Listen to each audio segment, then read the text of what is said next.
totalia lana pulelele ia whapaleina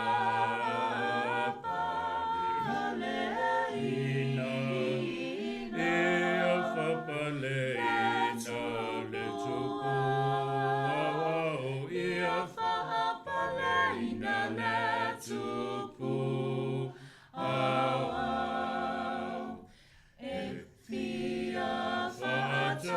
Sima e ilunga ia whaapau io ona e whaatasia I vi inga tumau ma whaapale ina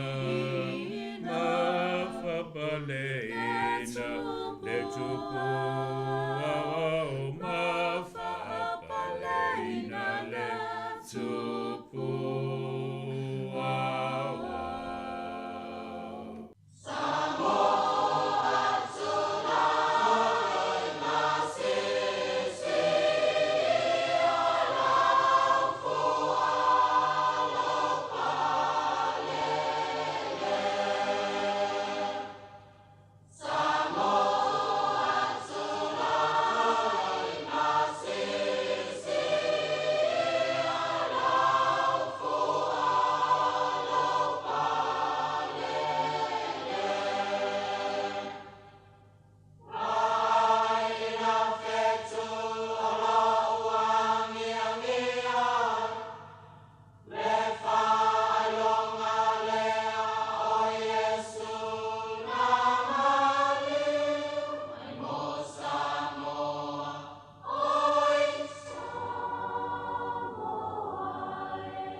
O te fia la foi toi fatalofa ma fa felo ia tu le tunu o le nei so fo fa ma no fo la munuia tai au le nei o le so fo reile o le so lus fulvadu o le masino mati lua fe lus fulu malilima o le tautua le nei o le sifong o le lamua ai alo mai lo tatou sa ni ngalo tu o le tai ia le sunga i le tau simita ngaluenga Reverend Toile u su asione mai le kalesia metotisi Sāmoa I wainui mata ia usi mai lo le fa fonga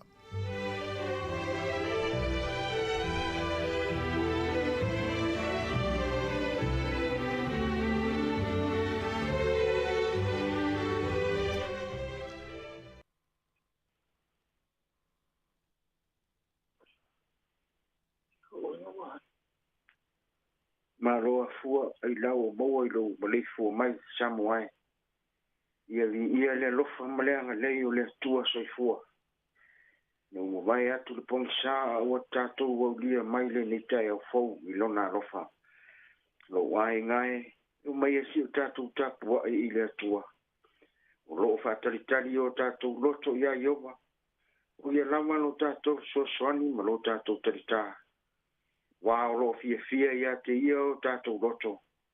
Wa o tatou fatuatua I lona suafa pa ia.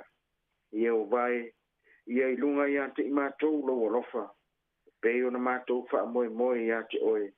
Amene, tatou pe pese I le vi inga o saunia.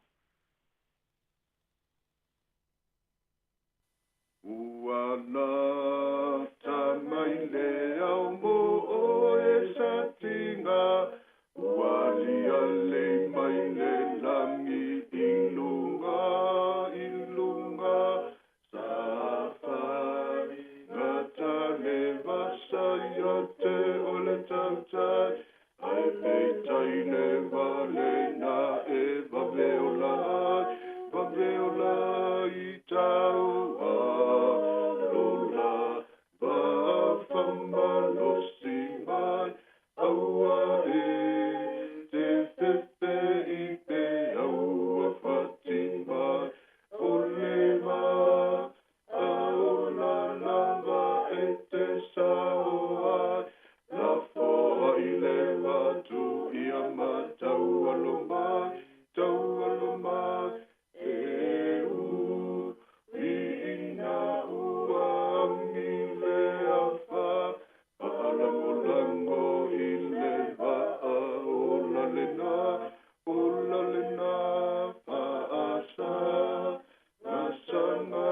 wina o fiong pa ia le atua mo tātou le ni tai au.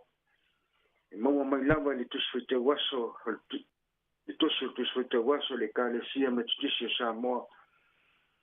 Tusi lua le apostolo Paulo le kālesia I Koronito, po le lua Koronito ron ta upu lima. Te wina mai whai upu sifuma le tasi, na ngata mai whai upu sifuma le lima, na whonga mai ai whai te wina o fiong pa ia le atua. O le nei, o na ua mātou loa le matautia o le lii. O mātou pulu na watu ai tangata. O sila fia I mātou le atua. O lau tāo fi foi ua I loa I mātou yo o tau loto 48. Wae le toi tau le leia mātou I mātou ia te o tau. A ua mātou o batu ia te o tau se mea tau te mita ai ona o I mātou. Ina ia te o tau se mea e whai atuai I o mita ia le tino. Ai le o le loto. Wa pe a fai wo mātou wa lea. Ona o le atua lea. Pe a fai wo mātou wata mamai. Ona o tau lea. Wa o pulu nau wina I mātou lea noko pe riso. O lo manatu wha pea I mātou. A fai na maliu le totasi. Le sui o tangata uma. Ua oti lava tangata uma. Na maliu fo o ia ona o tangata uma. Na ia leo si stai pea o e ola ia te ilatou. A o ia o le na maliu matoe tu mai o le sui o ilatou. A manuia pa mana manama I le angano le tua mo tātou. Ana afiong o whaitawina I le nei tai au. O mau ia te ia luna vi inga nei o le whaavavau. Le autua ni mawhauwhaunga wha le anganga mo tātou le nei tai au. Maua mai le whai upo sifuru ma le lua I whaapea na whaitawina. Wae le toi tau le leia mātou I mātou ia te o tau. A ua mātou a watu ia te o tau se mea tu te mita ai ona o I mātou. Ina ia te o tau se mea e whai atuai. I o mita I la le tino ai le o le loto. Mai le toi tau le leia mātou I mātou ia te o tau. Ua mātou a watu ia te o tau se mea tu te mita ai ona o I mātou. Ina ia te o tau se mea e whai atuai I o mita I la le tino. Ai le o le loto. Mi polo mātou te le tala ia e mātou lama. Na ua mātou tala iatu ia te o tau le kālesia kia viso. Ina ia o tau tali atuai I apostolo Pepelo. O e mita I la le tino. Ai leo le loto. O le mita I la le tino. O nanga I le vainga ma le vi inga tangata. Mita o le loto. O ngā luenga e vi I ai le atua. O maua le apostolo Paulo tala. Ua iai tala inga se wa mata ona se tia I ai le totele o le kālesia I Koronito. Kai mai la tau a le lei le ngalue mga luenga o whaia. E vi ia I lava le tangata. Ma lava le nā mo le atua. Le ai o le manatu o Paulo o ngā luenga le lei umai whaia. Ia vi ia ai le atua. Mita le loto I le atua. Nā le tioa whātongu I Jesu lona auso. E whāpea fo I o tau. Ya umano o tau whaia o mea umana polo ina atu ya te o tau te whai ane. O ona lea o ngā I mātou nei. O wā mea umai te tango na mātou whaia. O mea ia mātou te whaia. O le tōwha manino lea Jesu te viso I lona auso. Wā na sila fia e te tupu mea ia I le ngalu wanga o le tala le lei. Tala ina se I nei tangata o le kālesia. I le te tau ona pua ngā kia se au nā le atua. O wā e pui a lava e le atua. Le nai manuia lava o tau ia o tau ngaluenga. I le ai se mea tau te popole ai. O manatu mawhaiwhai nisi o le valeo Paulo maona sui. O le valeo Paulo maona sui o mafu ai o le maua I pua ngā. O wā pe a whai o mātou valea ona o le atua. manatu Paulo ngal wenga fa mo lava ile nganga o le atua lo wai ngai ya ke viso ita wo fo i fa manatu ma fa maru si au o le apostolo Paulo mo tatou faiwa mangal wenga o le nei aso e mai a Paulo o mea uma fo i mai le atua ia ua uma ona fa le leia ia o tatou ia te ia talu Yesu ke viso tu ina mai fo ia te matou le ngal wenga o le lenga Sāmoa o le as tautua o le as e unanga le as ngal wenga le lei o faia ma ua uma ona faia ia faia lea ma vi inga o le atua tatou ona sai mano lo se pea ma loto tele e le fainga o fie le unanga e le atua o le tau i o so se ngal wenga le lei no le mea le nā le atua e fai. Mua na whetalai Yesu. Ai se mane fo i tau lawa se i puwai malulu e inu e se tasi i la tau nei e whatau waa. I le ingoa o le so. E moni o te whai atu ia te o tau. I le mau lona tau. Ona Yesu. Amene. Tātou te talo. A walawane ia te i mātou ia wai. Walawane ia te i mātou.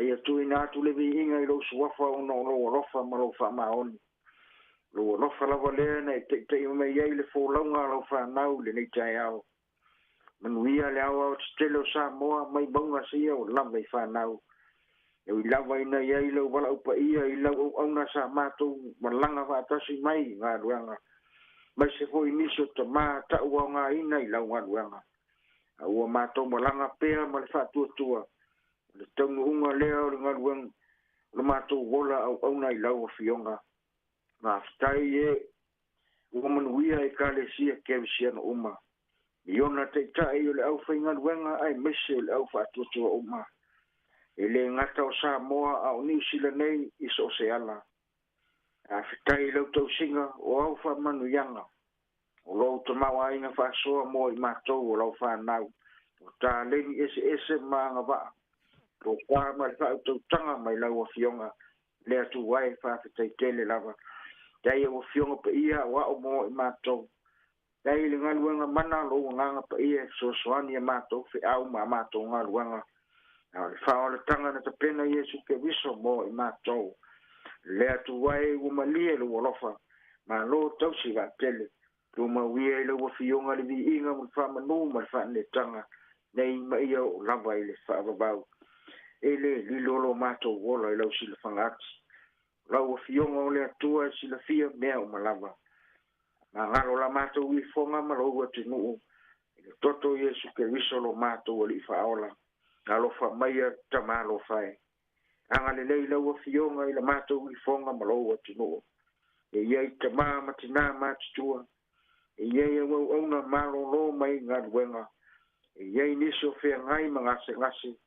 We fia maua lau fa malo longa anga le leila wa fionga ne ia yo matu te tai me te tai e kale sia kelsia no uma e beso le au fa tua ia yo fa manu yanga bese fa ma fa le mana lo nganga inai a inga ma fa nau fa no mese niso fa nau e wala wina matu e tu na o la to alo fa nia yo au wanga le lei ele ngata ele ngalolo mato watu o Sāmoa te ngai mangase ngase amalo mo atu lo nganga yona te tai ela tu mo file mo mai ela tu fia le mi tonu mai ate oe e manuia ai Sāmoa nuia Sāmoa so se tafo le la lang ngal wenga ta longa ma so se bala wina anga le leila o fionga lo fangia le la lang fia ai fia feinu ye yo o ti le mana wa ma to talo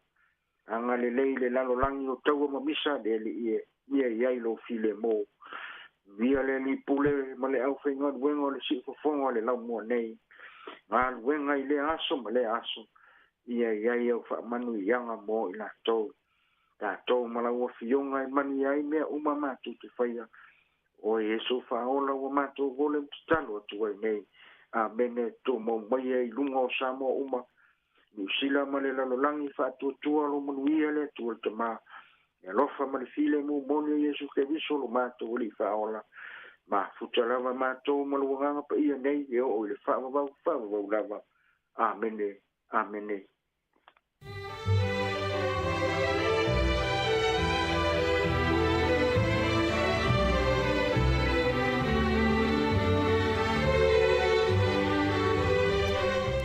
O le nau a whafonga le tunu o te tātou saununga lotu o le tai au nei, ma le nei vai aso atoa na whiangai ma le nau au le sunga i le tausimtanga luenga Reverend Toile Usua Sione, mai le kalesia me te tisi Sāmoa wainui mata. O le nganga le whaftai mori atu whamalota pena mo le nei vai aso, e a whaftai le tua i le upolfola pio na tōlolo wina, i o le tano le tunu o ianga le lei ma whamanui atu, manui a tele i a lausunga ma le whalitua whapel tapo inga le kalesia. Ya, manu te leina le nei aso mfuafuanga mtapena atu foi. I le whai ungo le vai aso i sauninga lo naspa i o mua whaftai tele lava. Se fulu fitu minute ua te ai nei le fitu, ia whaau pena i pesenga o le uwhi pese le sunga i le to ina pe ona tatou maua umaritala. Ia, le late Reverend au whanga whawhia maula i vau. Ia, o ana pesenga nei o ana uwhi pese i whainga lotu ua mawai. Le la whaafonga mai ai. Ia ona soso o ilea ma le tātou pese whaleanga. No, o le tautua le neti ufonga lau mua i Wellington e tālo whalawa.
O le tautua le si ufonga o le laumua o lo iai fo i le langolango a le New Zealand On Air. Tatalo ina e sila mai ya te matao i fonei matalo ya te o ya e sila ya Yesu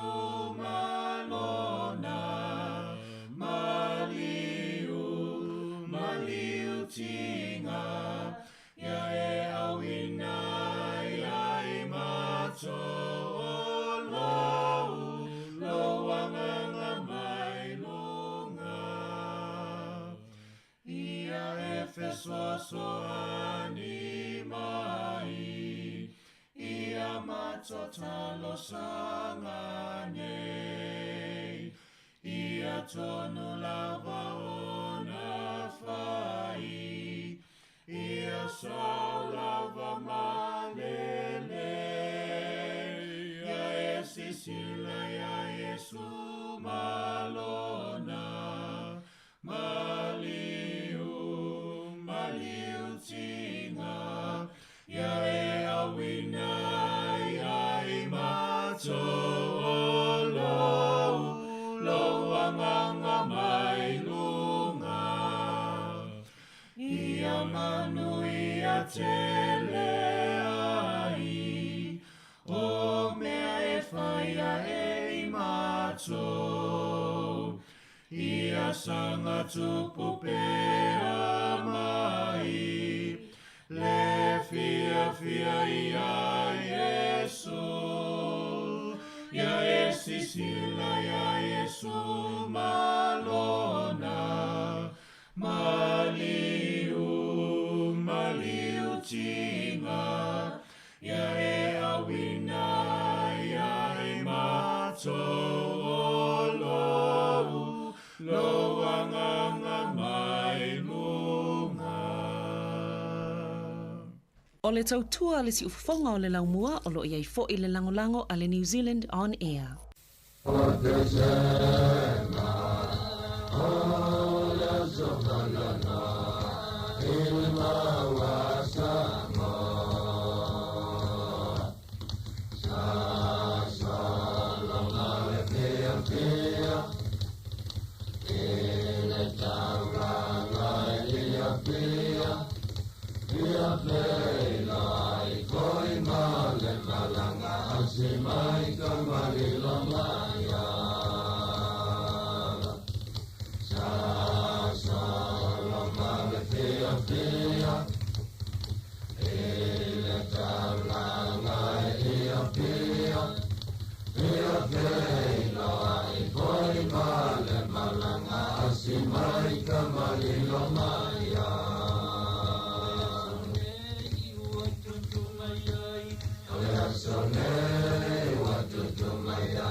Fana, fana, pela, se mau foi,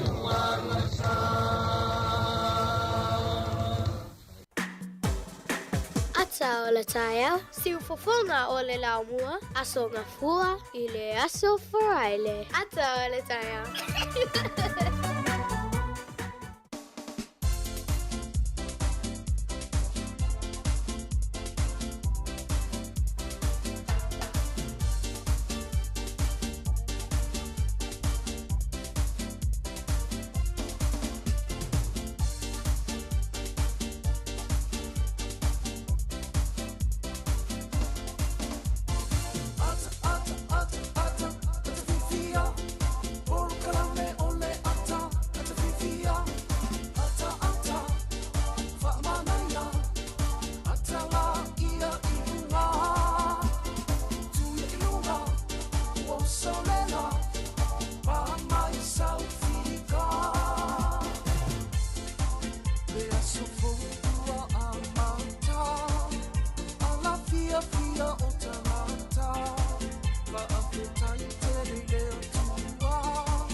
O le tata porkalame o le ata o le taia o le nei o tātou toi e whelo i lungo pea o le. E maa lor fula manuia whaftai le tua lo na lofa mno ranga le lei.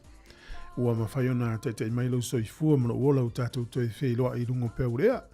Ea nā ua mai whasa launga nafi i le waulia nafi. Ia po le whiawhia nafi tau tua mele sunga tā sesa. Ia o le o tātou toi e whelo i ni taia fau maa lor fula o le aso wharoi le muli muli nei o le masina umati.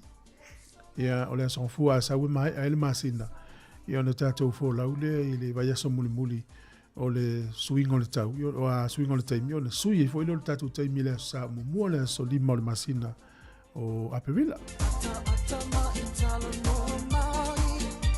O te tatitonu sa manuia ma lo longo le po to tele o tātou o le porkalame nei o le ata o le taiao. Ia o le tātou mō whawhiwhianga ma tātou e vaivanga o le taiao ma nei whamanatu tā ua. Ia e iai le tatununga ia tātou te tari e lava lo iei nei a ingo lo a whaina po a whea fo i whananoanga o le nei vai tau o nona maranga le maliu male oti. A lo tele atu por kalame mwha mawhana whanatu le nei aso. E fo tātou silfia ia. Pa anga tō tino fo le tātou riti o nei ia ma le tātou por kalame le atu o le taiao. Ia ngā lei atu le whaletua ia pa ia le kalesia.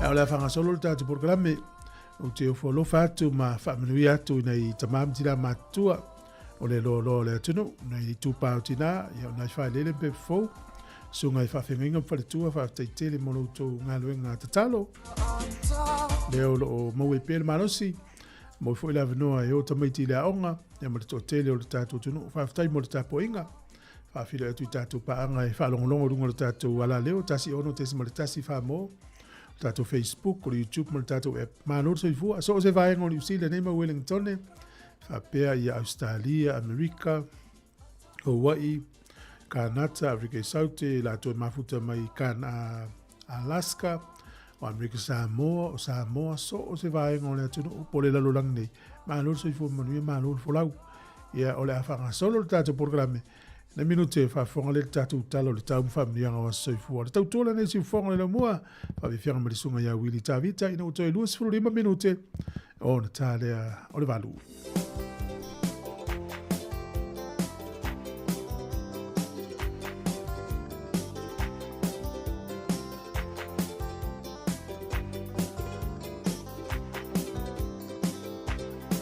E matango pile siva Sāmoa, e awhai e te loa. E whai ngofi e fo'i ana tāna, mea e malama lama i le ngangana. Si wafa ata tau i winga o upu, whaali fo'i o lauanga nupu. E mata ngofi e ile mai moa, tanga o le siwa wha Sāmoa. Le tau sala Sāmoa, ua sau noa, ai ua sila loa,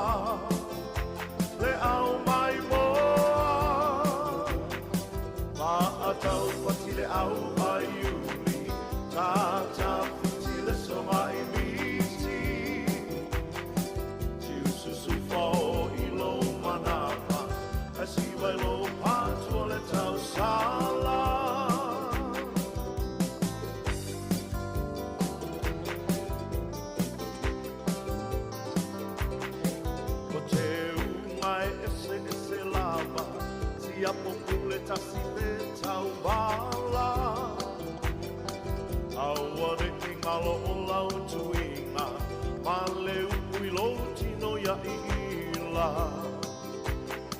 Tosi uli o ala pau, le tau vai no le lei ia mau. E ni po o ti ma le kiki fulu moa, sauni e mo e loa. Le tau sala Sāmoa, ua sau noa. Ai ua silo loa, le au mai moa. Ma atau pati le au ai uli, tata fiti le so mai miti. Tiu susu fao i lo manapa, asi vai lo patua le tau sala.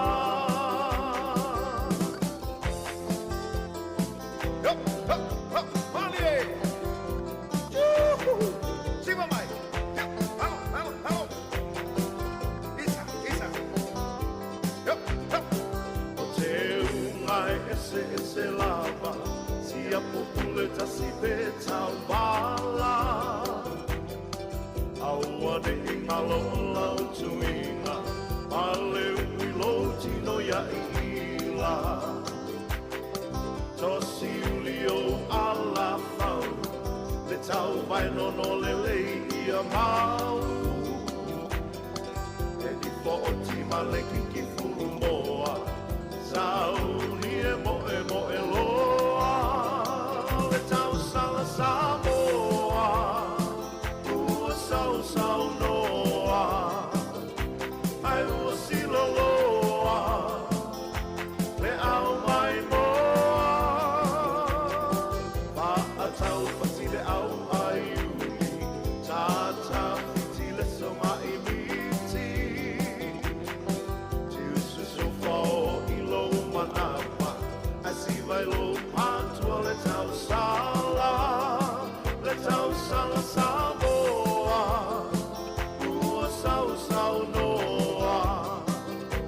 Ai ua silo loa, le au mai moa. Pa a tau pati le au ai uli, tata fiti le so mai miti. Tiu susu fao i lo manapa, asi vai lo patua le tau sala.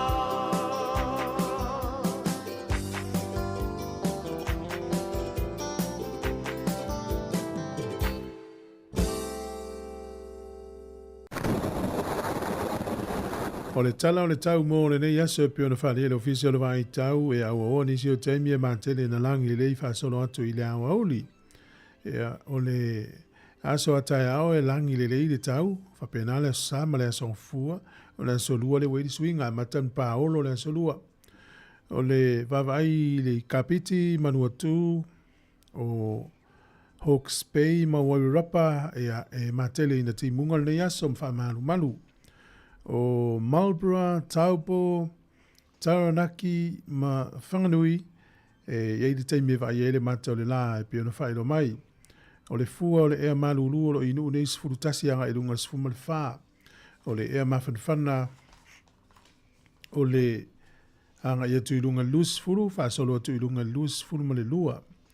O kilani le soif susu ia i winga le tau, te me fa malu ni ste me va ele matele la o le motu i saute matele na langi le le tau le motu i saute ne le soni motueka Picton Blenheim e langi le tau fa solo tu kala estate Queenstown Botanical en vekako le ene te me va ele matele la o le malulu e le motu i saute lima fa solo tu lunga se fulu le fa e ma fana se fulu fituanga e tu lunga lus furtasi o le telenga o le tunu ne yaso e te mi e timu ai ni si taimi o le tele vai ngole tunu o le tele o te milnia so vai ele matele la se vanga nala Martin Pra Levin Mastone Palmerston North Waipukurau ona inu una le foringa mai e timu le so o pia e langi le tau lus furima le fu o le mafanfana lu furuiva le evela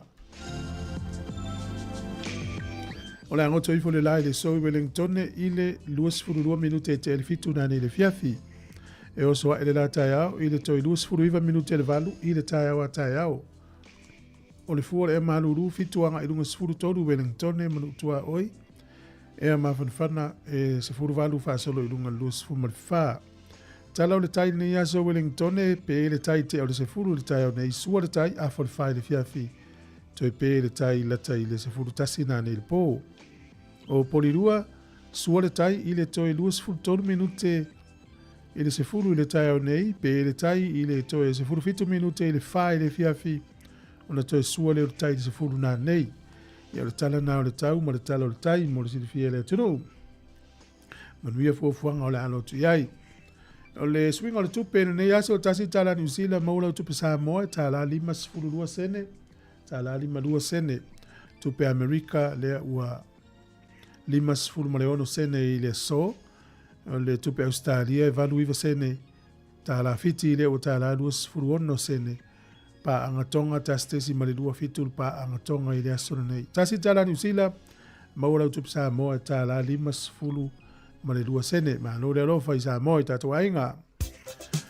O le amano fa mnianga waso i fua mas whanau le o tatou taunu mai i le tai au le aso whareile le aso luas furuvalu o le masina le nei o mati le tausanga luafi luas furu malilima a whapio nei le waso i fua manuia le was whanau tato i meli level na mo waso i fua aso whanau at samoacapitalradio.co.nz i manuia te le lo waso i fua.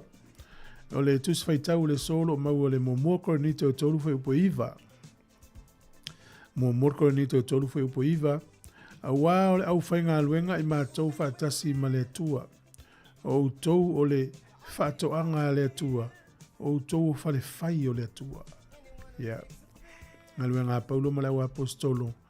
Ia le au whainga luenga. Ia aulo ngā lurue atu i le whaatoanga ma le whale o le tua. Ia. Whai pofio i tui e lua le te iai. Ia manuia lo wasa i fua. E sene nei. Ia e whamanuia i o tau was whanau. Ia na whafonga i lole i tātou talo mena tupu la langi le yaso. Ia manuia tele o tau waso i fua. Ai ela le pesele nei.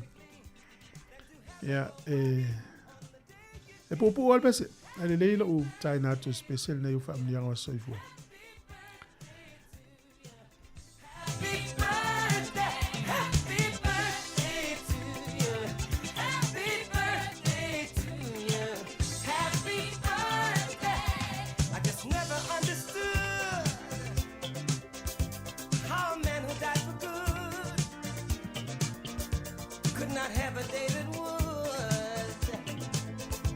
Ia, o pesele nei, manuia tele o tau waso i fua. Happy birthday to you. Happy birthday to you. Happy birthday, dear Father. Happy birthday to you. Manuia loa so whanau. Manuia loa so whanau. Manuia loa so whanau tama. Whamanuia lea tua.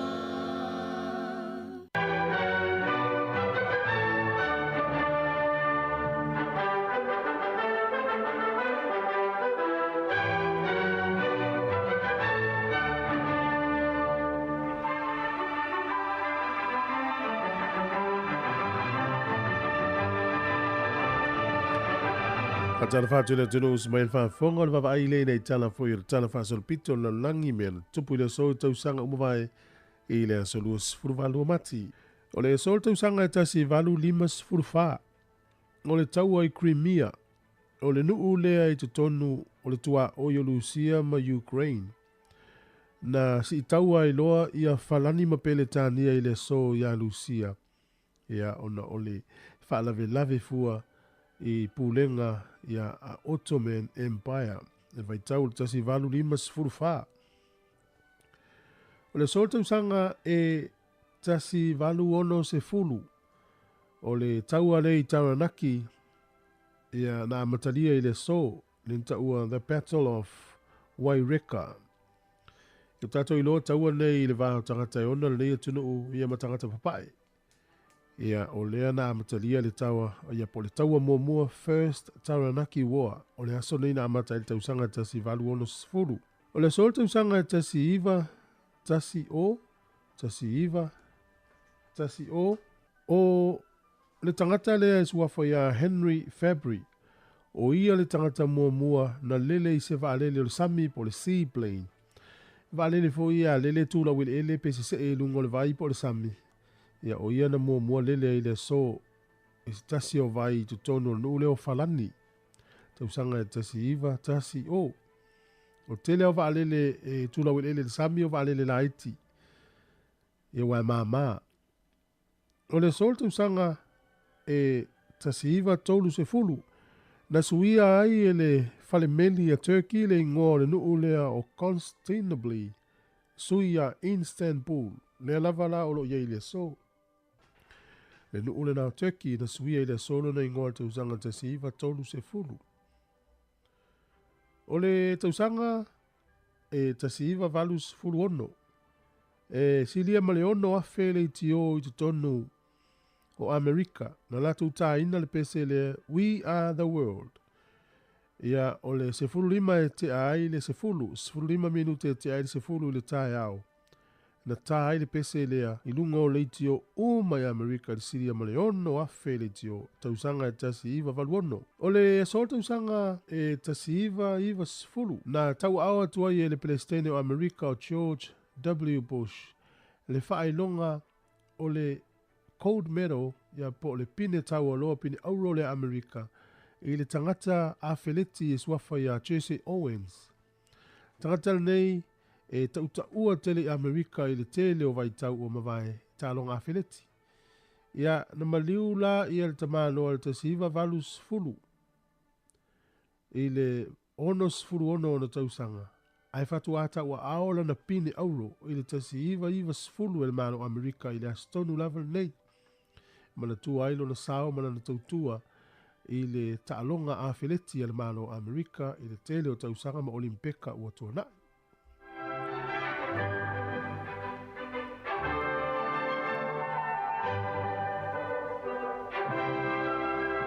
O le asole nei e mana tua I le tautua whaiaonga. E maisele nuu lea o Czech Republic o le so o atu ita maiti a onga ia mateu fungala au makat se whawhetai ai ngā luenga whaiaonga. E tele la tunu o lalulangi la tau te whaata ua ina whaiaonga I le asole nei. I le aso luas furuvalu mati. E le foi tau manai antusia I le istamano tau taua e swafa ia Sir Peter Astenov. Na ia ta ua vapea, parents are the bones on which children sharpen their teeth. Ia o matua, ia e pei o se pona aivi fo I lea la tau te whaama aina nifo tamaiti. Ia, maluia tele, ia, le nifo tai au, le whawhamai le tunu te mo tatu tala le teima sani, whawhtai lava. Ma leo, le 10 minute o lo tutoe o na tāne o le vanu, leo tāpena mai tatu telefo, le vaenga o tatu tala fau. Ma no lava lo sa, ia, whamanuia atu ni tai au, ia mila tutoa, whawhtai, ula lia le manua, ia tina matua ia mese ia le tina matua ia ita lo fatu mo le tina ia mana ita matua o mana lo fa fo mai ita ma ia le ia maduia tele oe fa pe ia funga ita ma ia fanonga fatu ia Evelina ia sunga tai mo fatu ia fatu lo fatu atu por kalame lo salia ma ia pei lo fatu ma ia malo fo matautia fa tai sa rona muna ia manuia le ia solo na lote fa tai ia sunga pua sione a soane na fatali after lava solusi le ata ursa mai o Amerika ya sunga Ellen malo lu spo ngalum tute le malu malu fina muna ya lovatu eblin masua ya aftai live melei malo live lu spo ngalum tute after yatu e vai pali yo lo mafuta mai ni tayao ya Ava ya tui whawhore tātou ofisare o amata tau malama mai wingo le tau le sope no tau sui mai. Ia le nei timu le vaveao ia matana langi le leifa solo atu i le awa uli. E ei nei ta alonga le fuafua ina nane le fiafi. O le la ta alo le umalo si Waratahs me Australia, New South Wales. Ia mala au nei Wellington le Hurricanes. Ta alo la le faita il malai i Sky Stadium. Ia mo la tau ese si mai lau mua wale ma na il ma fanfana. Wa isa pepa te alu e te whao mai mata i te alonga. E le tangu tā te le pepa o ta alonga nei. Ma wal pepa lua suma tupu tā la, lufu lima. Ia wale wa ese si mai lau mua pe tau mai au kilani po Sāmoa po Australia. Ma wala vanoi o malai na ne le fiafi. Ia matou ia wo so o malai ia. Pula o e pe te fialu pe le ai. Au tātou ia whainga luenga. Ia manuia tere ngā luenga. Lupe piriati ia lo fatu. Ia manuia tele le nei tai aolo mafuta mai Amerika Sāmoa. Ia good morning tālo whalava. Ia o amel whale ia. Ia manuia tātou whale ia Amerika Sāmoa. Ia le lei. O le whawhiwhianga le nei marisunga ia kini ai. Aua ne ingalo a matanga iti. Ia mana i fwoi mawhau whaunga nei whatupe Sāmoa. O ne ingalo le taimi mua. Le amatanga. Ni te ua manuia le taimi nei o na ngalo leo le amatanga. Whawhiwhia tuel tātou vetese. 50 minuti ala tō na tāne o le walu tautua nei si ufonga le ramua.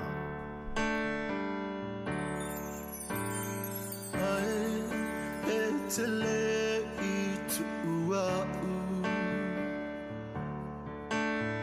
Oa nei toe upu e fia whai atu Si o ua tali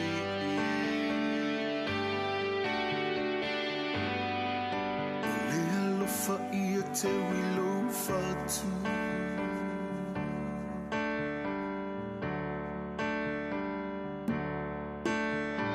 Ia e mana tua ina o nei upo Tusi i lolo to mafusi lolo Fusi i o lima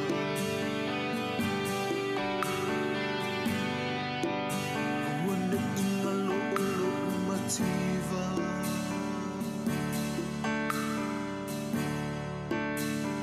Fusi atu ita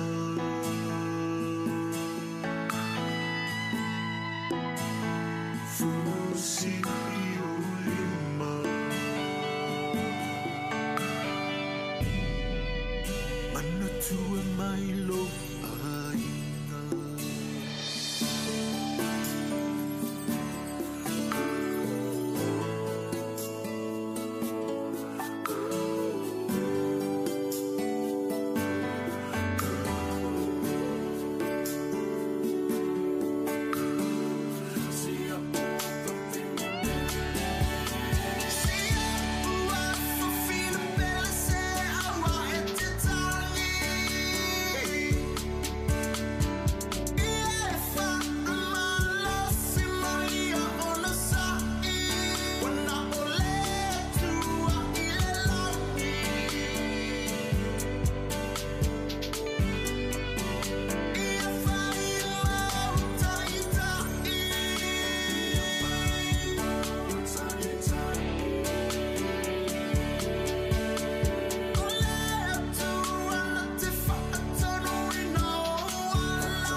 E whamaloa tu le whaulaunga lo tātua tunu le nei fwoi vai aso, ina ua mai fwoi le whai unga i te whao poponga, o disi o tala i mea lo te tupu i Sāmoa usi mai le whaafonga.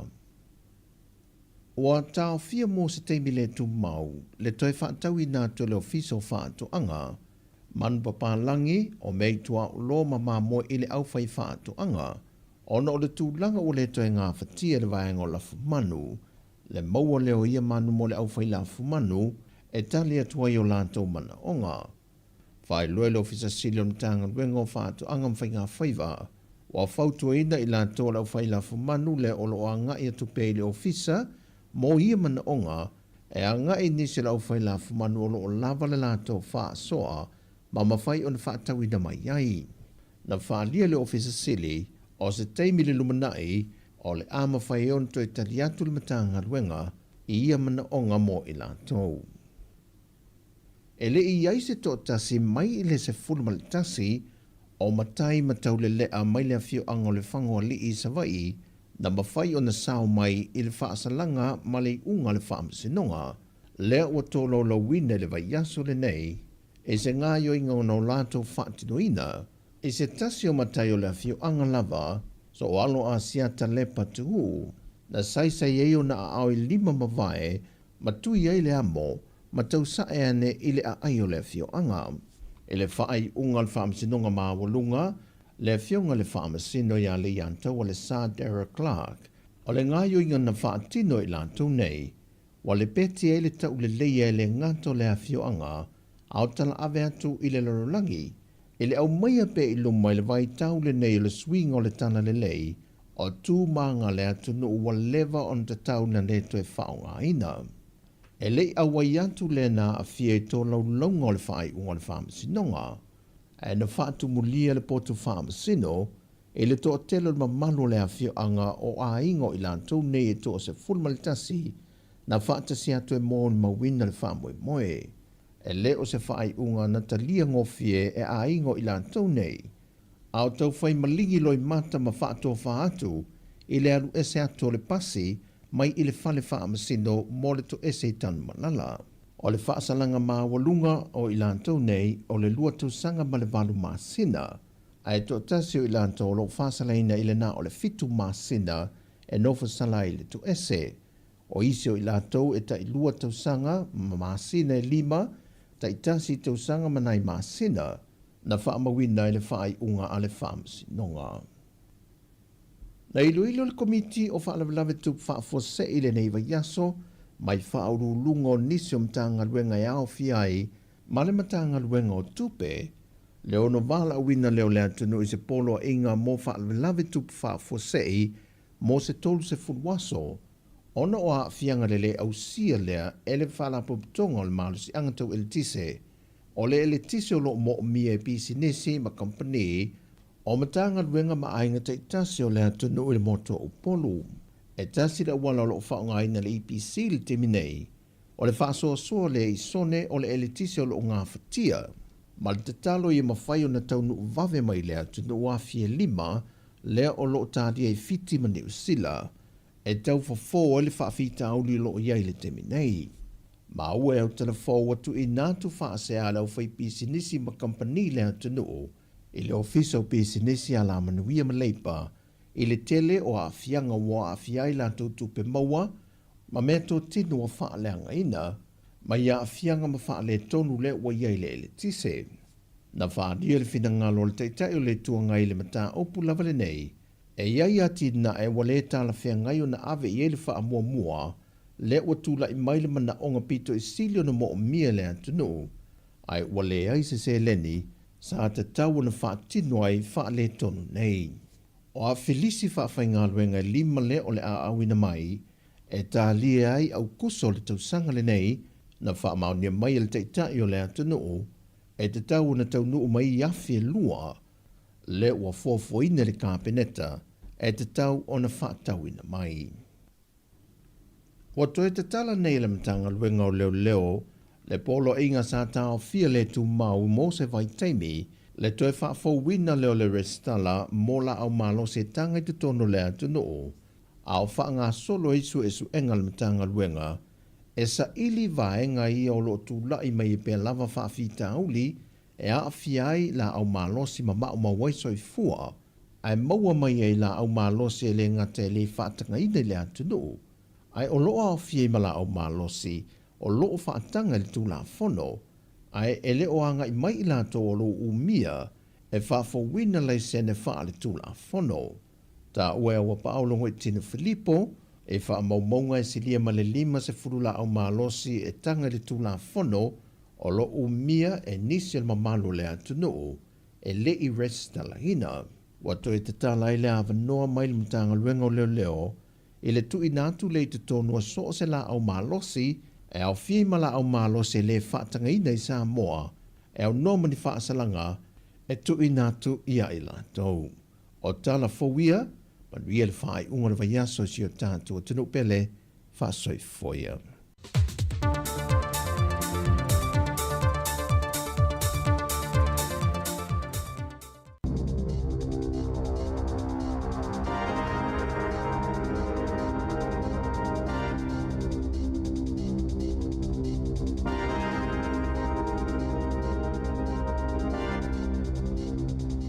Tala falavo tala fou mai le siwafonga le lau mua i Wellington e mo le nei tae ao aso luas fuluvalu mati lua felua 5.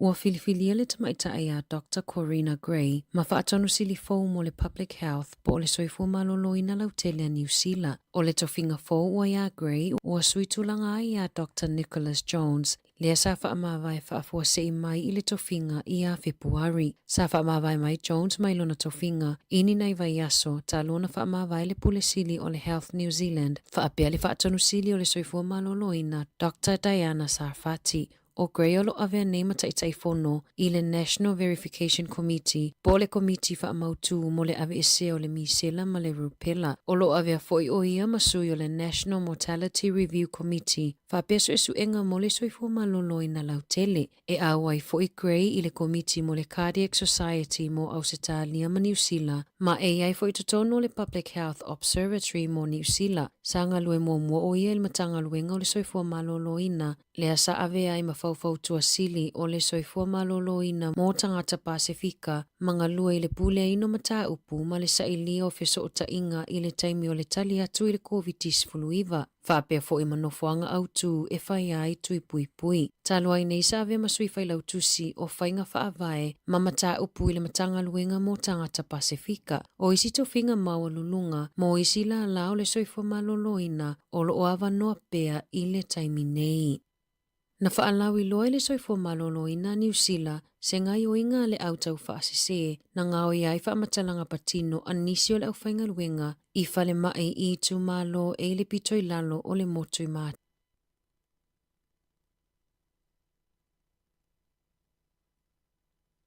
Paiona whaelo atu ia te ilatou, po o ai tangata ia ua ngao ia wha maumaunga, i whaanga au tu e whai ai tui pui pui. Talua i nei sa avea masui whailau tusi o whainga whaavae, mamata upu i le matanga luenga mo tangata Pasifika. O isi to finga maua lulunga, mo isi la lao le soifua malolo ina, o lo oava noa pea i le taimi nei.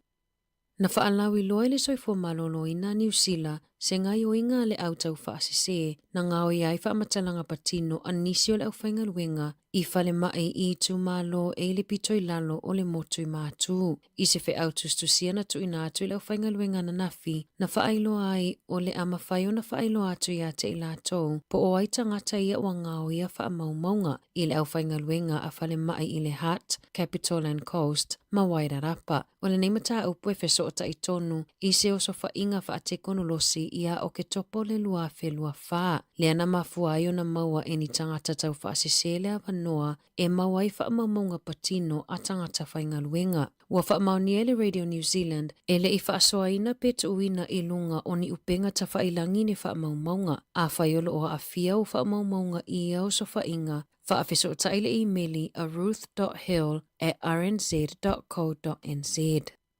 Ua tua ia le whaatanu sili o le whanua tanui wai kume telepule ngā nuu ona ole whaatuai ona whaawau ole e linga mga luenga i le whanua tanu, ua tumu ma ua le mawhai ai ona toe lango mawai nisi, ua taofia mo le taimi nei le toe tanuina o tino maliliu i le whanua tanu i Waikumete se ia o oile lua whelua fitu, ia o atuai ua mae au na eli, mawhaia poloka e valu se lau. Whaaliele whaatonu sili o Falemaliu Rachel Benz, o le ai se a fianga i ainga i le a ai, o lea whanua tanu o se tasi o whanua tanu pito i te lei New Zealand, ma ua lewa o na whaia whinaunga, o na o le tele o taimi na tapuni ai i le lava o avanoa mo tino maliliu, e silia ma le fitu se fulu afe tangata o loo lango mau i le whanua tanu, sa tatalaina i le afe valu se lau valu ono, o tangata Pasifika o le a tele ina afia, o na o le toa tele e whai mama sani leo e asiasi i tuunga mau i aso saa.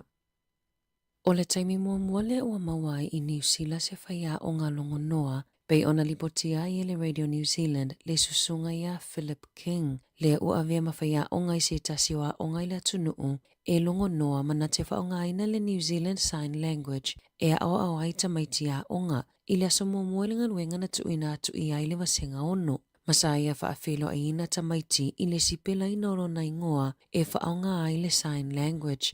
E whaasefulu ono tausanga ne matua King, masa soifua mai lava i longo noa, ua avea o ia matangata longo noa mua, ua avea mawhaia o ngai New Zealand. O le lua whelua tolu na a matawhaingalwe ngai King, o se whaia o ngā reliever inisioa o ngai au kilani, sa ia ilona popolenga ina i le fia tamaitia o ngai a te ia. Pete e na fo ia onga o nai longo noa peitai na moli mau King ele i tupu lea tūlanga. O le lua whelua whana tali ai ele a onga a oranga i One Tree Hill. Ma whaafainga luengai nai o se whaia onga tū mau ele a onga matuina i ai tamaitia o ngai lua se fulu i lana wasenga. Moli mau tamaitia o wasenga mamatua i le whaafia ina o alo mawhanau ona o ia suinga. Whaapele fia o tamaitia King i ana metotia o loo whaonga e kiliwai nai mata upu tauia o onga. Ua whaalua ina le numero tangata maliliu e o ese mai le ED ai le iwa aia se fō mai. Na whaalau ilo mai whaamaumonga fōa le soifo malolo ina New Zealand. Le whaalua ina numero tangata maliliu i tono le tolu se fulu aso. Talo na toi fō i ainga e le iwa aia se fō mai i le ED. Whaaliele soifo malolo ina, o loo whaawau peo na ngā lulua le matanga luenga e whaalelea lea whaafita auli, o loo whiangai nei mawhale mai, matau mawhai e fō ia mai le whaafita auli, o le umi o na whaatali i ED, ma lele lava o fō mai. Ua mai au na langa matatalaina i le panemene, se apa po se container lanu siliva e le vaenga mo le puipuinga, na iai lo la tau popolenga, le iloa po se pomu na iai totonu peitai, ina ua mai au na tatalaina ma le whae tete na mawaini masini pu e leo po ni tapes tuwai ale le tio New Zealand, na sue ina mamau ai, o le aso se fulu luo yuni le a feiva se lau iwa ono, na tanu ai le apa, masana nai totonu o se ana, e feso o tae ai le fale tuwai whaasara lau i Wellingtone, ma le pale mene, o le wha moenga sai ai, sa tatau na whato a tatala i le lua wheli ma se fulu, e tele ni pepa mani stickers, manisi mea tō tino tuai ma wha pele i ai le Radio New Zealand peitai, na iai mani vaenga ua pueina mai lava i le tausanga e a wheiva se lau fitu lua. Na toi suia se whai unga se kamupani inisiua, na le talia i nai le talosanga a se taule a lea, na sa sālia se isi ta avale le taimina ia tuua i le pakao ta avale, o le mafua anga na te e nai e le kamupani inisiua le talosanga mo le whaingo le ta avale na leanga, o nai whaapea sa o nā, sa ia i le taule a lea i le pāpia ia iuni, i le tausanga taluai, pe ona whaalia le au nanga, e ave i ai whaasea mo mata upu tautupe, le FSCL, sa tau mawhaini pupia se lua i se taimi e itu la ma le kuata e au noa ma se tau mafa. O le taimina ia tuua i le pakao ta avale, na sasalia tuai ma se ta avale na la taane. Na ia ave wha maumaunga i le tangata e ana le ta avale lea na ia sasalia, o na anga i lea mamolisa na wo i le fale, ma toi alu lua i le fale. O le ta avale na malangai, o se ta avale a le kamupani, ma safa ia loa le fale whainga luenga le talosanga mo le inisiua. O le tala le tau lea lea, na o le lua na pia na tau mafa, na te ena le kamupani inisiua le talosanga mawhinau e whaapea sa o nā le tau lea lea. Na ave le whaasea le tau lea lea i le FSCL e whaapea e le taitai lavo na ia avea se taawale pe a ova atu ma le tapula a o le awa malosi whaatangaina, mai le talawhea ngai le whai unga, ua te e nai le talosanga a lana whale whainga luenga, e le aise suenga o lana maanawa na whaia, e le i awai fo ini leo leo, i le mata upu, pe whaapea atu ua o na mai le mawhai o na awe taawale, na whaalia le FSCL, e tataona umia ni whaamaoninga o le whaasua avao le awe taawale, o na whaato ate ena leo le talosanga, e tataona tutongi le talosanga, e ui o le whaamatalanga a le kamupani inisiua o lola tau popolenga o se polisi mo whainga whaapisi nisi, ma e fo itulanga matautia e feso o taima awe taawale e fewa ai taawale a kamupani ina ua mai au na inu awa malosi. Na ta ua le Consumer Protection o tangata e inu awa malosi ini na itula a ole itutupuni whaalawelave e tatau lava o no la tau whaailoa. Tusa lava pele o ausia le tapula a e le tatau waiona awe taawale a whai la tau te le whaailoa ina e tatau ona te ena la tau talosanga i le inisiua. Ua whaailoa le popole o se tamaita i New Zealand na mawhaiona maua lona tamaamoni o no le fesosoani a se kamupani e su e na i le DNA po o le vaenga e ilongo fia i tangata taito atasi le ai whaapea ua ngau ma ua ia whaaleo i nai ma se lapata inga i le lamatia o whaamaumaunga patino o tangata taito atasi o lo o umia le kamupani. Na whaailoa i le 23andMe ua tuinatu le tarosanga ina ia aloa ia le ngau o le kamupani i le asonga fua ma ua sa ili fo i se kamupani e whaatawina. E ui wa fola i le 23andMe e pui malu i whaamaumaunga o tangata i taimi o le a whaanga soloa i le iai o le pisinisi i le atulanga whaale tonu ai ua fautua ina i le loia sili a California tangata ina ia mafaufau pe ua tatawana ta pea la tau whaamatalanga o lo o iai. Na ta ua e Rebecca Hamilton o New Zealand o se kamupani ta ua moia ina ua ia sa ilia lona ta maamoni o le taimi nei o lo ngā lue o se loia i Washington ai o le whaailoa le kamupani ua ngau matuina atu i se isi kamupani o se mata upu o ngā tele o no whaamaumongo tangata i o lo o iai o le amawhai o na whaatau atu ma sa whainga tā tele o na ia tape ina o na whaamaumonga o lo o iai i le 23andMe e tusai ma le whautuanga. Tala fōwia mai le si ufofonga le laumua mo le nei vaenga o le tae ao.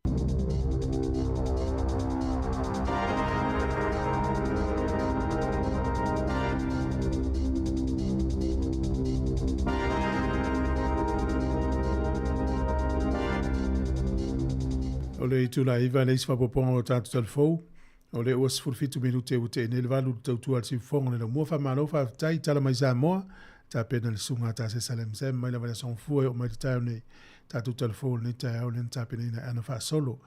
Ia, ngau li le wala li le ute le walu, e manatu o le ua tā pena le aturu mo whi au mga luenga maasani la tau le o manawa, ia, tamana ia ua le whainga luenga le pōle sa, o nei la le so mun mudu tu sona pole ne mana va ne tai au ia marolo tu ale ai ia mastai mi alo e moi mo tu a fia wa ile fenga lo ngana ne manu ia to we vai va ta fa ngol ne yaso ta po inga nei mutu tu si ainga malo la va fa tai po mai fala ma tap to po mai e le tau tua fa wa si fong le mo ne yaso le asfrele e umilta tu tua pe no fa ilo atu ia le toya asfrele ne le masino mati. Ya, ma lo lava le tauata i whea mga luenga mai lea songfua o mana nei tai au, la tau fo yolo o whata autoria i te ngā o le tino, ya angale le ia tule li i fo le tata porkalami o lea si singa i le afo le sfulu, i tai au asfo i le uma, ya wana fo i ia mo oe olo e maua i mai o le tino, ya malu i tau le neiso i fuanga.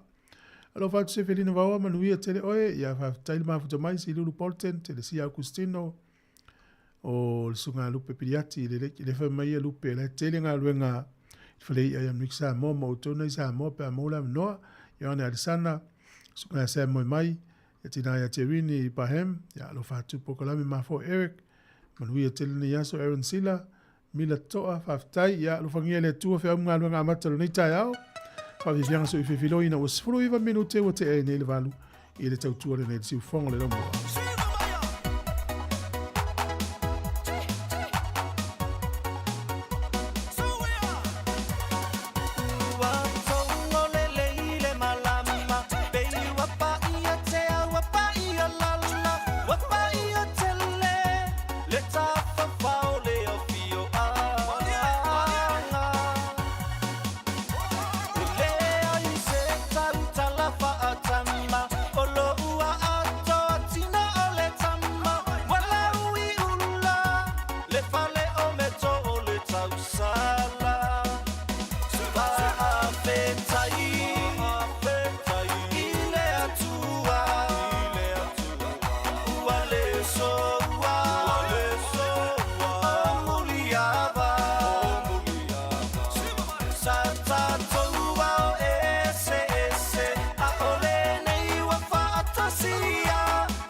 E le fai ngō fiele toi fo iatu o le whanau ia onga ona o le taunga tā o le soifuanga o nei. Ai ua te pena ina le teacher sound se whaapitoa. E te ono manu malo ai I whaelonga ta I lima se lau tāla cash e se fulu. O le ase ina ia so for reide taitasi. E lima whaelonga ta I lima se lau tāla mo New Zealand. E lima fo I whaelonga ta I lima se lau tāla mo Ausitalia. Lafo nei loa sau top up luas fulu tāla pe silia tu fo I mo soa wanoa te manu malo ai. E te anga wha fo I pe a e whaonga ina le waunanga le ClickX. E lafo ai lau se leni le mai cash o titi Sauli Sāmoa, fiti tonga ma Vanuatu. E iai ona ia inga whaapitoa, mo nisi whaamtalanga, asiasi I le www.digicelpacific.com. Seki ia Digicel. E tusa malo mātou tūlanga e veai ma ofisa whaasalalau, mātou te tausisia tū la whono, wa saunia le Broadcasting Standards Authority, a whaia sau whaasea se mata upuna e whaafofonga iai, e le Sāmoa Capital Radio, e te tauna la fo mai lau whaasea tusi tusia, e le tua tusi, lima tasi, Mankavin Avenue, Porirua, Wellingtone, po ole e-maili mai, tealu.morrissey@samoacapitalradio.co.nz. E te tauna whaia I te tono le lua se fulu aso whai ngā luenga, talo ona whaia le whaasala a whai e le o whaamalieina o e ise whai onga ua tuina atu. E mawhai ona tuina sao lau whaasea I le te mana whanonga kai baho po le Broadcasting Standards Authority. E mawanisi whaamatalanga I le whaanga solonga e whaialoa I ai lau whaasea I le upenga ta whailangi bsa.govt.nz whaafetai. Nisi o tātou tautua e whanau loa, o le aso fol nei e taulunga I tātou whaasalonga na Mertichi Sound, o mai ai le la tautua ma le promotion po le whanau loa le nalu, o le aewa o ngā le whanau. I o na tālia leo se isia la tau whaasalonga fau, I e watu le masina ni o aperila le la tātou au lia, I e o atu fo I longa tono o le tausanga, whamalo whaafitai. E manatu, a whaina e muli tai mai lava I le amatanga, I le amatauna, whaailoa tulungo le tātou le iti o le mele o le AI, Artificial Intelligence. Ia po le ata mai whaaforinga. Ia e so o mai a ia tātou tala na le wo o mai le teimin le. E maa nei a lava lo whaafonga mai tuli mata ia mai pere tūlanga o lo iai le poto le po le ata mai whaaforinga. Ia ona a whaina e muli mai le amatanga. Ia o mai le teimin e wa ese fo le tūlanga o iai nei. E matautia, o le pepa o le tai au nei, le ia le tala I se tasi o tamaitai New Zealand. Ia o se author po se tusi tala, o ia tusia tala I fiction stories. Ia po tala fo ia mo mawhau ngol tusi tala.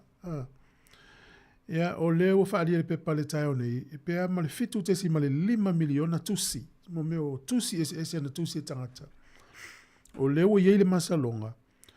Ua download po ave I le vaenga le nei o le meta le ana le Facebook, o le Open AI, ma le isi AI na o le Author AI. Kompania, te tele nei, o lo ia la tau porkalame, la tau te au ina I whamatalanga, le whaonga le mele ta o le AI. O le maalia ia pe ai mawhauwhaudo loto nei ai. Ia, ai maise nei tātou mātua e whalongalonga mai. E lo pete le atu lo si le fia le ai le si vaenga tala vou le tau sfululunga wafu I le wano I lato. O e le te whalongalongo e so o le tātou li tio, ia lena da amata mai la verifionga le pule le porkalame le o tala la urunga le vai aso. O ina foi no whalongalongo le porkalame na wha pe, oi, fo le whalongo sia mea. Ia na tango foi le aso e su em vava ai, a le la ua mal teimini, mtua malo sia le alu le ualua. O na winga, o ni whaamatalanga o malava e mawhaina e tu ua e maua I lungo le internet. O le aao umai le vaenga le nei, o na lātou whaongaina leo whaamatalanga nei, pe ia o lātou ena. A le popolenga, a whai ala se whaamatalanga. E alu se ia. Ia, o le la tātou a ngā I to e ngā mea leo le whatateinga o na tangata I longa a Sāmoa, o ni whaiwhi au, o ni tangata mautofi. A iela tustu singa se whai anisi whatau tangata nei. Ia, o ni tai fo I o le malo, ia o e mautofi e to mai me ta wa onga, ia lava to mai. Tangata fo le o whatotua ina e tangata lautele, ai va ailo le tangata le pe va ailo na ingoa, pia o le lei o le tangata. Ai eila ni tustu singa se whai ai se si whatau le tangata. A ta ofia o nanga nei le ai. lo inga ta ila lo le ngol tangata le sa uma lunga mese e ma vai atu la le ngatu pulanga ni o ile ila o le tangata le fa pe ya le maua I o tangata le sa faia le a sa ia ngau ile a sa ia fa le anga le a ona o mea la ia fa pe wa ese ale me o ye ile ta vilinga lo langi te mine me nai wa matua o le mo mau ni se faia onga faia onga university o tele fa nau wala to fa nga ina AI ala to so enga e te lo atango e tai la lo le se vai ngol AI ia se me te su e fo ile o se sai linga me fa na lo ile lua tolu fa lima masina e te tau fa e tau wa mo fa mtalanga tu si lalo mata utanga tayanga uma ia o nanga ne we fa nga ina a fa ile AI research na ele a to se furu se konea e maua e vave ya on matua vave lava ya o le lawa va vai tu tael ne ya pe mal fitu te si mal 5 miliona tusi la fa yo tusi o ye le masalonga o le la o fa nga isi ai company si ave mal meta o le la wa ave fa msi no wa mata ona failatu ya ni tangi fa sanga ya wonanga le mai se le meta pe onta o le pepa o le tael ne ya o tso inga mena le wo yai ma fo ngo isi e mo pisi ni isi o le na fa fonga i telefone na va tu nei ana o ke topal tau sangante nei na mauai pena isi a fa ina o le wo nanga le so I fu malolo ina le sa o I fa mtalanga o nai tangata ie nga lulu ile se o titila tu talana ya o ke topal tau sangante nei na o ina ima maua wha matalanga o nisi o tangata o ngā lulu o nanga wha le soifua maloloina e North Island, Lower North Island, no ingo tātou nei I Lower Heart, ya, na Capital and Coast, le Heart Valley, o le vangale le Heart Mawai Rapa, soiua, misi e to tala o whanongo tātou. Ai, o le mela le la whai nel suenga, pe whawhewhea na liki whamtala, pe whawhewhea na maua. Pe whawhena saur tangata I tonu o whamaumaunga po tada peisa lo whamau I whamtalanga lo whainga luenga. Pe o se tangata I to tonu lo whainga luenga nofo maliki I whamtalanga ia. Pe a tato tala no isteim. A ngā o ia whamtalanga o nao leo le vāanga lea e o lato maua whamtalanga o tau mawhai e whai a lato tala noanga ma le awa unanga e ana whamtalanga na lato tāwhia. Ea, o nā tau mawhai lea mai ale to tongi mai tupe le to e watua whamtalanga. Ale tongi la tupe no lolo vanga le whaatau o tuwa mtalanga I nistangata o le whaingana e whaiai. E matua I mana o mia le vanga le tele o whamtalanga le la waliki I tua ina o maua suenga. O le whina ngalo nistangata tama mai tūlanga tau aitia ni usila. O le mea le tupu pe a uti le au whaingaluenga mala I titi le tupe whaangalue inai ia le waunanga le whaaiti po le me tau suenga wha teknolosi. O le tausanga le nei le na tula I me whainga malo le tausanga na o me le tausanga nei le uvalo ia. O le a whaaiti tia tangata whainga luenga le vaenga le aiti wa aia tūlanga tau teknolosi. Ale mtanga luenga le soifua malo lo ina ni usila. Ai le ima mau po le vaso e na tua, po le vaso po le vaso nte nei. Le na tula I me le minister fau mwhai mai. O le ato e mawhau tasi iai. O le na winga. I lopea o ngā le news lea. O le ale ave esea I nistanga te whainga luenga I lalo le aiti e soifua malolo ina ni usila. Tālu sia wato tele nei tangata lena walo ia o le avaea. E tālu sia ia o ngāla le news lea. Ia maua ise manatu o le minister le aila. E mana o mia lava tangata I whainga luenga aiti. Ia aua na I vaea. Ai whaanga lulu e pea. Ia le ala ui te minei e peona. Le ua whaieso esu enga pe whape whea o na maua e tangata nei whamtalanga. Pe whawhewhea o na sao tu tonu. Pe o se tangata sa whainga luenga I. Ia le onofo maliki tua whamtalanga nei. Ia, oa o le tūla whono lava ia lo aia o whamtalanga alo ia I tonu ni usila. Tauna malo pui pui a whamtalanga patino o tangata. E liki lo tua pe maua sesi. E amo lai la nanga le na la tu tau fia whamtalanga. Ia le mamafor sala. Mena e pel tau tua le tato litio. E le tau fia le tato litio ni whamtalanga patino ni tangata. O nanga lau te whaial men nal so I fua manaloina. Whale tupe, o ensure, polele lau te tau fia o whamitalanga, vaenga leo LTA, lewa ia mio tau ta avale afi, e maua o mai nalo ngoa, o lo e dress, ia o numela o ta avale, ia whapena so i fua maloloina, me uma whapena, ia tuli matai mai pea ia le, a so longa o leo langa o lo tatu iei nei, e le ata mai whaforinga lea o sau luma, ia tatu mata ala lele iei. Ia awane iso ona whaia ni tala i lunga matustusi matu ulunga wai au umal vaanga lea. Au le mea la tau te loa. So se tangata lava tātou te tali tonu wina o se taitai o se community e Sāmoa i so se atu no lalang. Tātou tau mawhaia a ini whamtalanga se sau lunga le AI. E ia tātou lea ngā ngafo lele. Ai longa e mo i whamtalanga. Ina ne i tātou tali tonu i tala se ai o tātou le tali tonu i tala moni. E ele fsota inga o le tala le mfasala launga le adu nunga social media taimine. A fa leanga ne le stangata pe ia mo. Ai uma e, mtu asea. Al mela utupu, o tali tonu waila tangata ele fasa ele tau fa valea lea. A wale tali tonu le mea moni. Wa fiula le tangata le tau fa le leilo na ingoa. A wa fa ingata lava.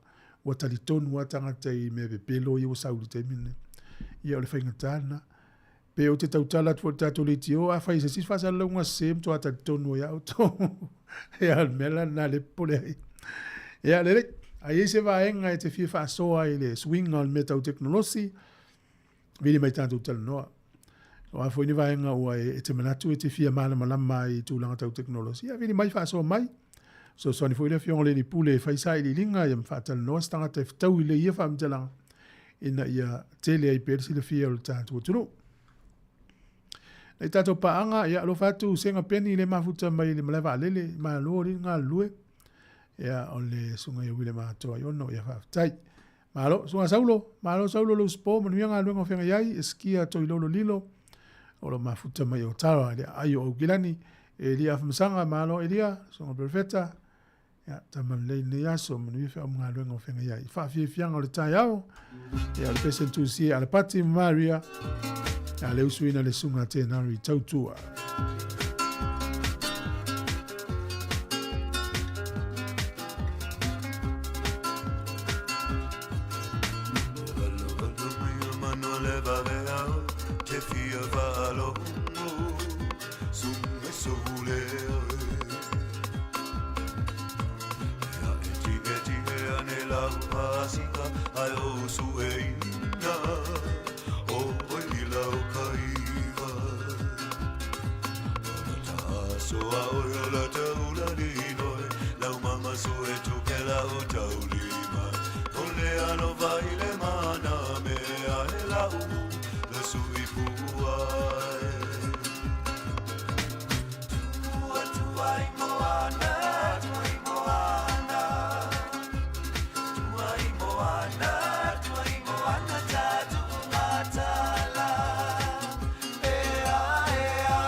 Talofa a o tono pelongi o lo e whafonga mai i le si fonga laumua i Wellington.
Fianga malisunga i le tiongi fa fo lalo mo tato pesel na i le leanga tele o le tapa pio na i ina i fatunga tuai na le tato tuno malo la mo fatu la fatu pese ta wona i sa ta wona la fatu pese mo fa fo anga le tuno ele wa mala la mo fa fo tato ofisa tu na matato ya o le asomo mu o le masina a berila o le asolua asau e nei fisu ia inga le malo na la asi tongi maulalo, tongi amata maulalo, ia mo tangata whainga luenga.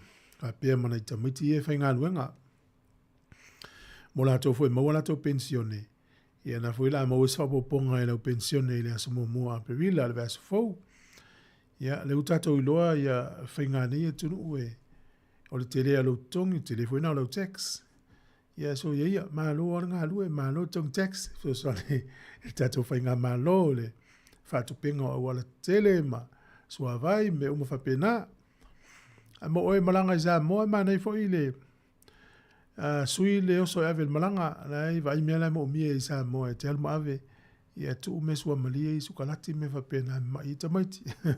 Alao, nei whamanatu tu sau. E resi a inga nei malanga so o tuala to a inga i whafu. Ia lau mai polo inga a toi malanga mai nisi o tau mai New Zealand, Australia, au ane toi mai sukalati. Ua mama i ta maiti. Wa pe o so ta mana e foi la fa mna to si ainga la to ainga pe malanga to la to ai. Ia a to fio mai, mai ta to mea nga. E le nga sukalati nei Sāmoa. Swing ol ta to tunu. O mea umai e sa finga tana mau ya so o matu lai, ti mata to lai. Pe o me fuole mau e Sāmoa. O apain, o fanguin, o chips, o sukalati, o vai mo falai, so si falai. Le wingol tala foi le o loa foi ele ia le fale va pele o se tava le ainga pe o ia pia pe o fata. O le faingo fia ia na maua. Ya na tu al tava le ia o ka le au fata o pain, o chips, o vai sua malie, o vai mo falai, o so si falai, me o ma va pena. Ia na tango to lom to le ato i tamati le tu pe to no tava le pe to pe meni apa ina se lima le vai mo sfa so si falai a fai ala fai fa fia ile aso ma vai so moko te le fai na ia sa le mau tato vai temi ia le mau vai temi o la laiti o ye nei o le masina fo o me e tupu ai pe no fai lo atu le mo mo na su ye na i familia mal malo fa solo tu ai swing ol tatu taimi le sa le solima o le masina o aperila fa mau ane la wati tu se le aso lima ile aso no tu se le vea o le sa le aso no ia o le na le si me tupu ai o le si me tupu le masina o aperila o le aso mo mo a matai sei o le kuota ia tautua na ave tonu ia o pepa o le sei ma ia awana iselo swafa ia sa o le leilo swafa ia ve te mai maula va no fiu fo ito e fatu la ngalo swafa o le aso maliu mo le to tu le tatu le ila tel fa un le masino fo ia pe ona imena tu por masino fo mo se fia fu ia o le masino fo fo aprila tu o ia on fa na mo kwata mo mua ia i matua e atu ua on al fa na ia ele se va ia ale o va velongo atu e vai por kala me fo i holiday programs le avita miti ele tele stope to tong ya ele le yo por kala me na tu o ita miti e o ma tu e fengan wenga ya ele le fo ya inga Sāmoa wa ila to ita miti au nei a fa ya na lu ngali mal fa na ya ele se tu o ita miti ya ta pena mama o ita to tu langa na fa fianga mal tama Sāmoa ngalo sunga ya sina wi tanga loa mal pesel nei ya e wolo fatu ai mo o lo e fai el fatu ai ngatausi tausi le le ai ngana te mo polo su fa minuto lo to Italia o leva mai tal fo fa fonga talo talonga si fonga le mo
Se me alava a fainga ta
Se mea lava a whai ngata o le whai ava.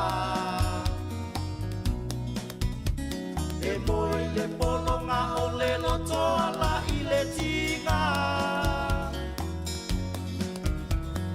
O i le vape a pulo u le sua vai fai so fai va. Ai a me alu ua lau lau le mativa.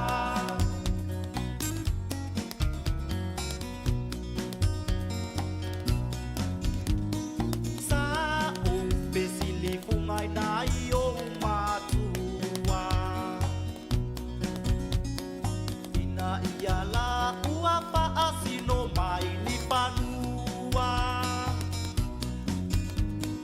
Ua uma pa asino mai o panua. Awoi pepe uma esuma o leva o matua. Se mea lava a whai ngata o le whai ava. E moi le polonga o le lotoa la i le tinga. O i le vape a pulo u le sua vai fai so fai va. Ai a me alu ua lau lau le mativa.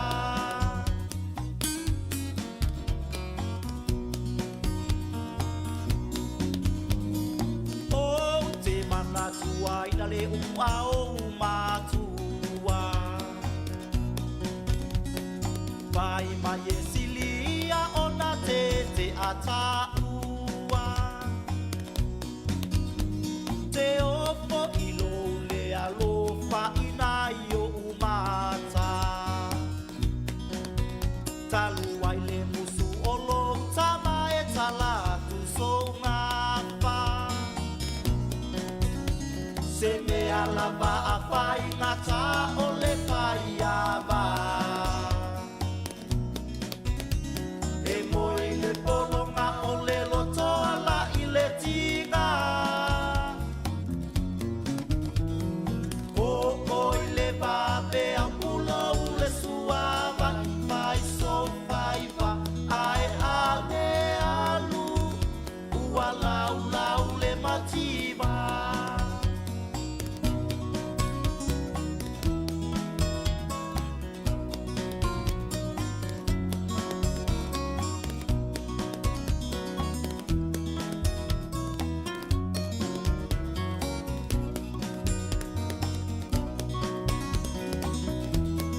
Talo whai nei whaiawa. Ia mano alon sai. Mano lava le tau atai. Tau tute mau tau whaiva o lau whenga iai. Ia. Lei.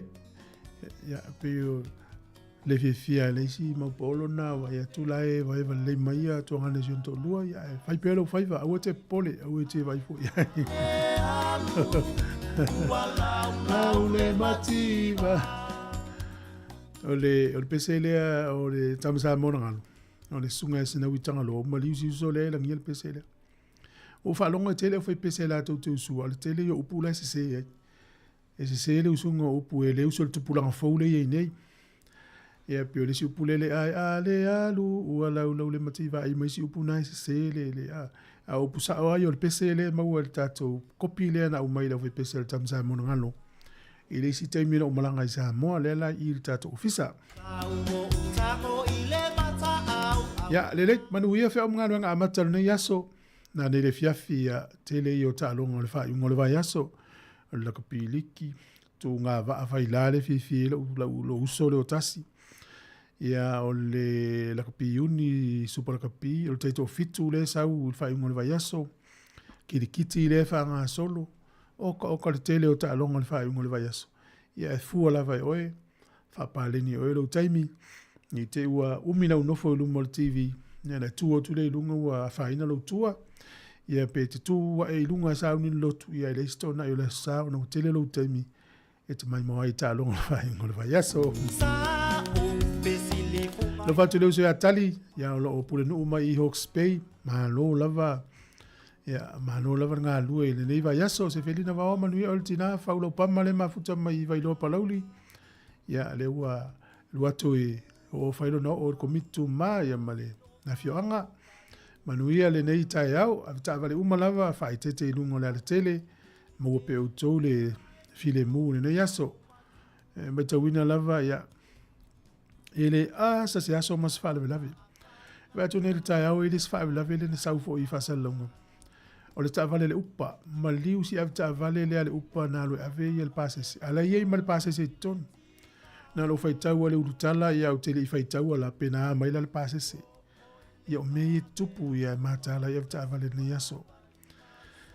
Ia, la tatou se ea tu le whawhiwhianga, ia on whawhonganore i tatou tala mai Sāmoa. Sunga lo iwa mafu a mapsua lo whatu tina e kama oe, ma lo lava le usu. Ia, o le iwa telefou o na solea ma le tatu pokorami o tala la ulunga le vai aso i la fore iwa. Ia o nei tala o ta'alonga pe mai a tatu telefou nei tai au. Whawhiwhianga ma le sunga ia Ted Stanley, sua mai o le tai. Tau tua ma oe si ufong le la mua. Sua mai le tai. Sua mai le tai. Sua mai le tai. Sua mai le tai. Sau o ele wo, se I whaalongo. O ai e a uasili, o fea sa ili, le folaunga nei a e.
E whamalo atu le whaulaunga lo tātua tinu le nei fwoi vai aso, ina ua o mai fwoi le whai unga i te whao poponga, o disi o tala i mea lo te tupu i Sāmoa usi mai le whaafonga.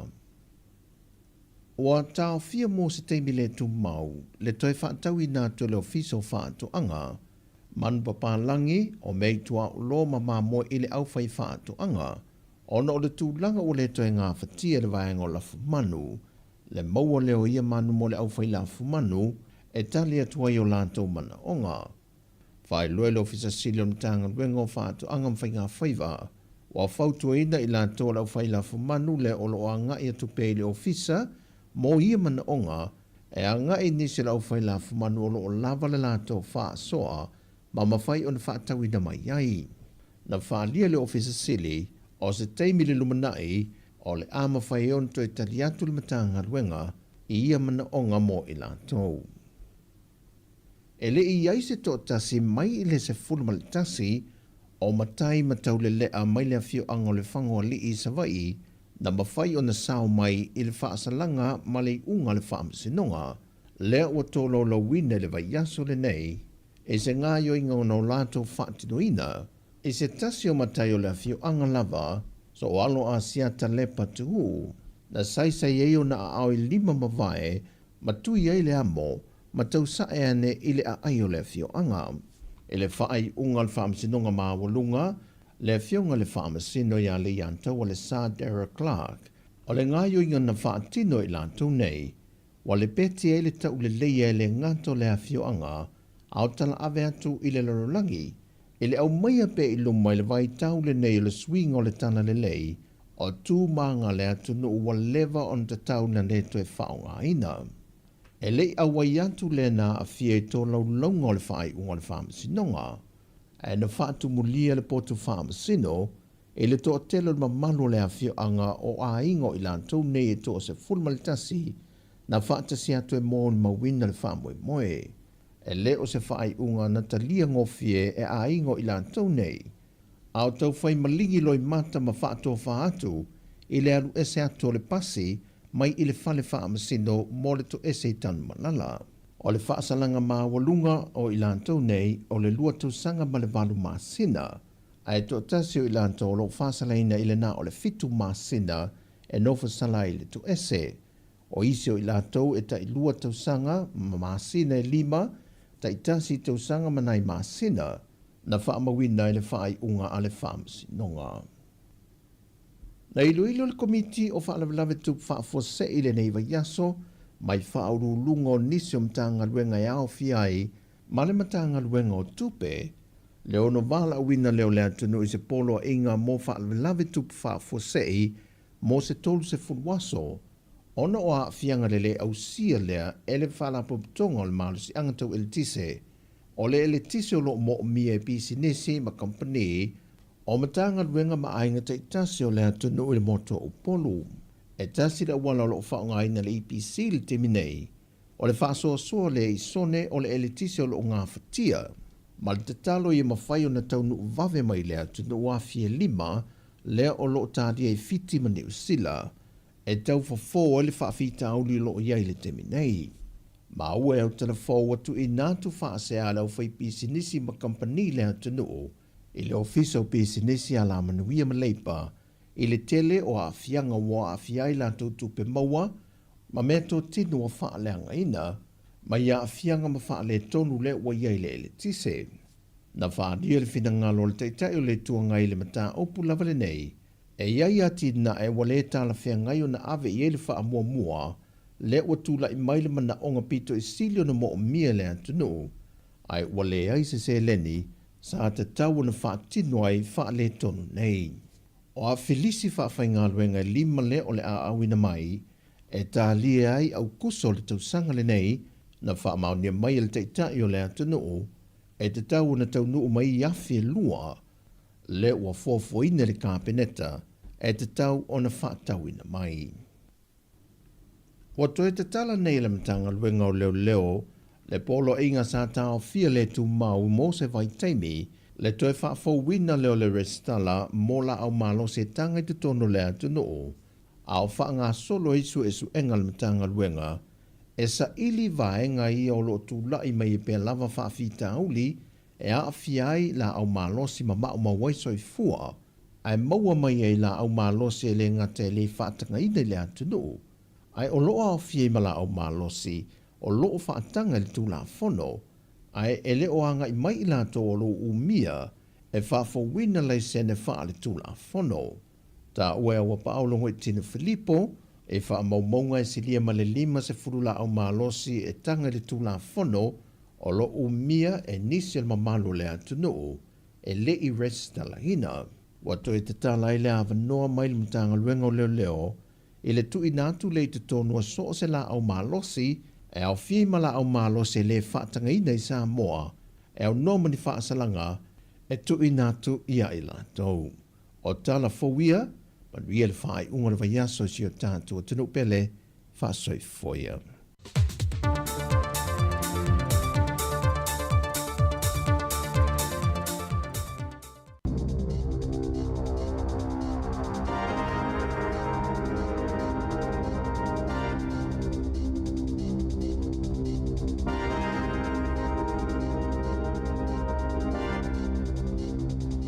Talo falavo tala fou mai le siwafongo le lau mua i Wellington mo le nei tae ao aso luas fuluvalu mati lua felua 5.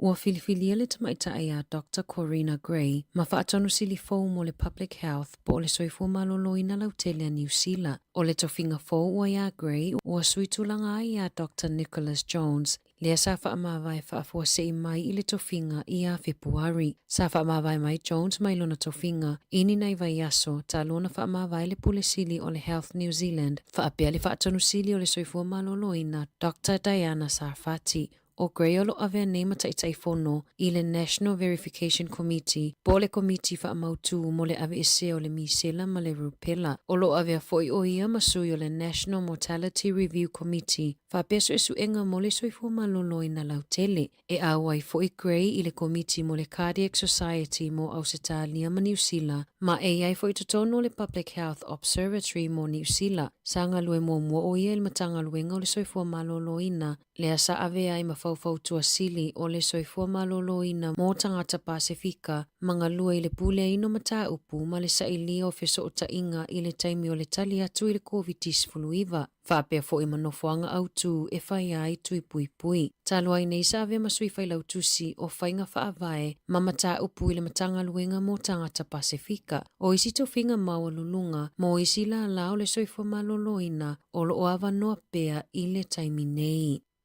Na whaalawi loa le soifua malolo ina New Zealand se ngai o inga le au tau whaasise na ngao i ai whaamatalanga patino anisio le au whainga luenga i whale mai i tu malo e le pitoi lalo o le motu i mātu. I se whe au tustusia na tu ina atu i le au whainga luenga na nafi na whaailo ai o le ama whaio na whaailo atu i ate i lato po o ai tangata ia o ngao ia whaamaumaunga i le au whainga luenga a whale mai i le Hutt, Capital and Coast ma Wairarapa. O le neimata upu e wheso o ta i tonu i se o sofa inga whaatekono losi ia o ke topo le lua whelua wha. Lea na mafua ai o na maua e ni tangata tau whaasisele a wanoa e maua i whaamaunga patino a tangata whainga luenga. Ua whaamaunia le Radio New Zealand e le i whaasoa ina petu uina i lunga o ni upenga ta whailangi ni whaamaunga. A whaiolo o a fia o whaamaunga i au sofa inga. Whaafeso taile e-maili a ruth.hill@rnz.co.nz.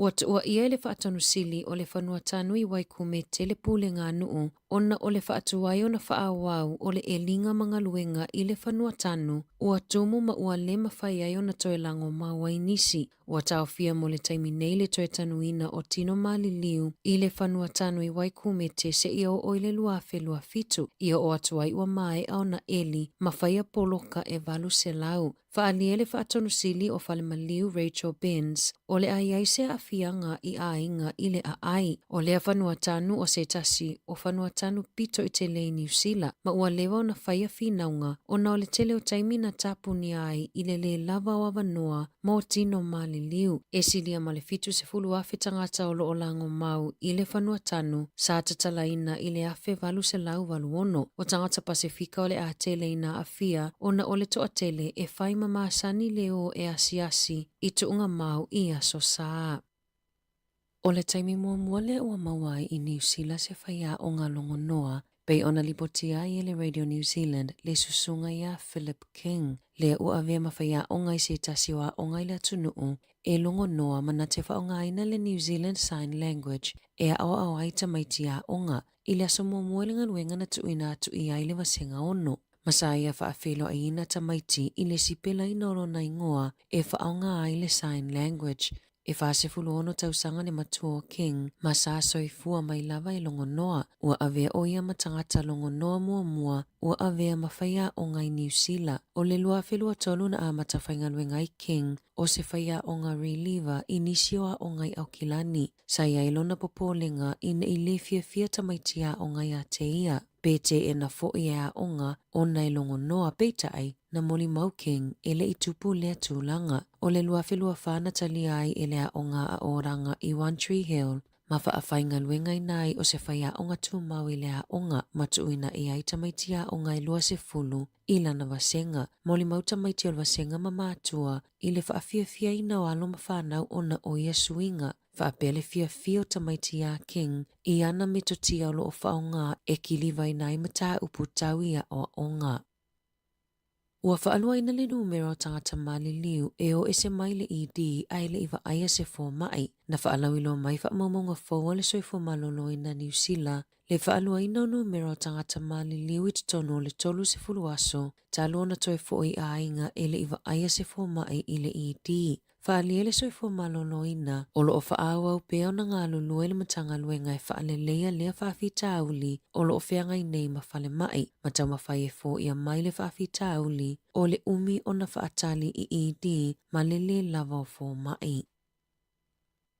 Ua mai au na langa matatalaina I le panemene se apa po se container lanu siliva e le vaenga mo le puipuinga na iai lola tau popolenga le iloa po se pomu na iai tutonu peitai ina ua mai au na tatalaina ma le whae tete na mawaini masini pu e leo po ni tapes tuwai ale le tio New Zealand na sue ina mamau ai o le aso se fulu lua Iuni le a feiva se lawi ono na tanua I le apa masana nai tutonu o se ana e feso o tae ai le fale tuwai whaasala lau I Wellingtone ma le palemene o le whaamoemoenga sai ai sa tatau na whato a tatala I le lua whelima se fulu. E tele ni pepa mani stickers, manisi mea tō tino tuai ma whaapelepele I ai le Radio New Zealand peitai na iai mani vaenga ua pueina mai lava I le tausanga e a wheiva se lau fitu lua.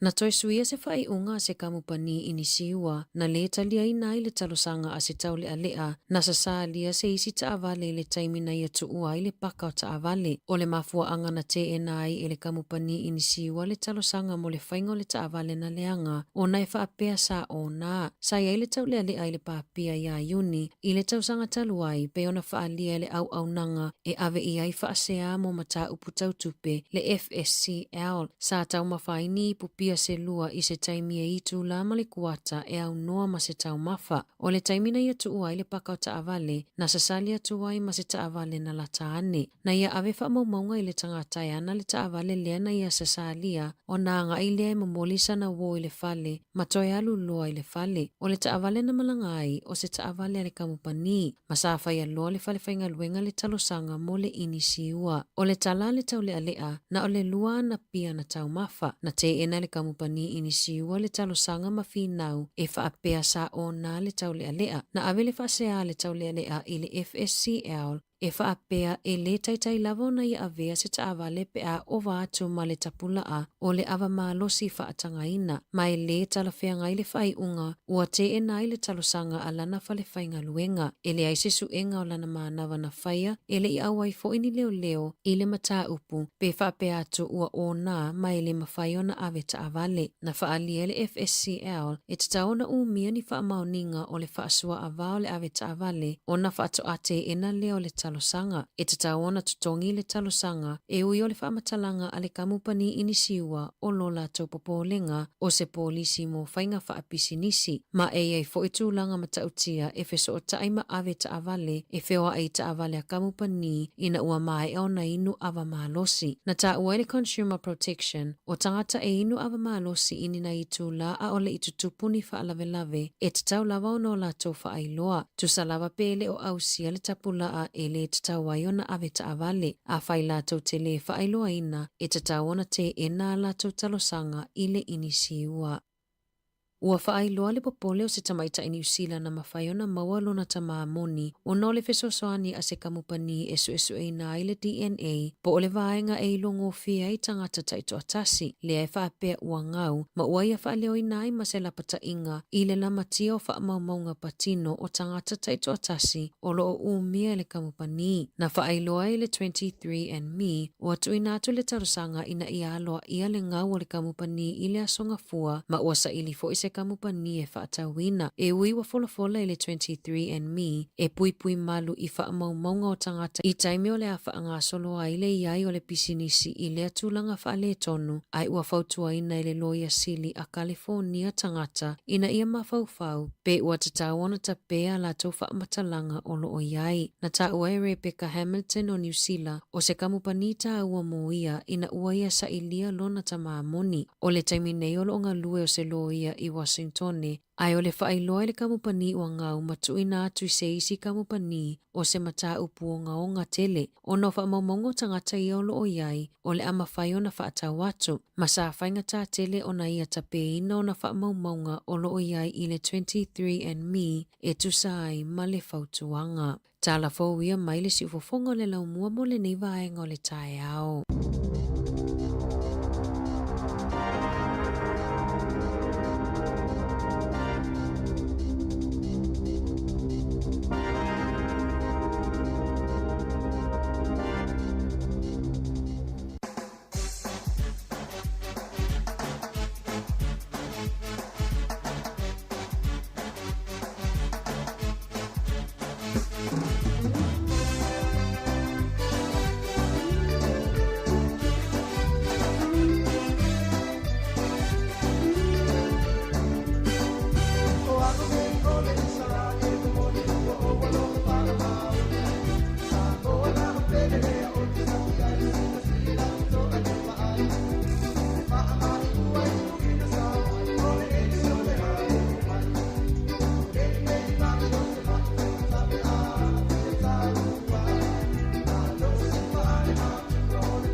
Whawhiwhianga o le tae ao, mai tama o le vai eisa, ma le pese na o le isa ra elu moni.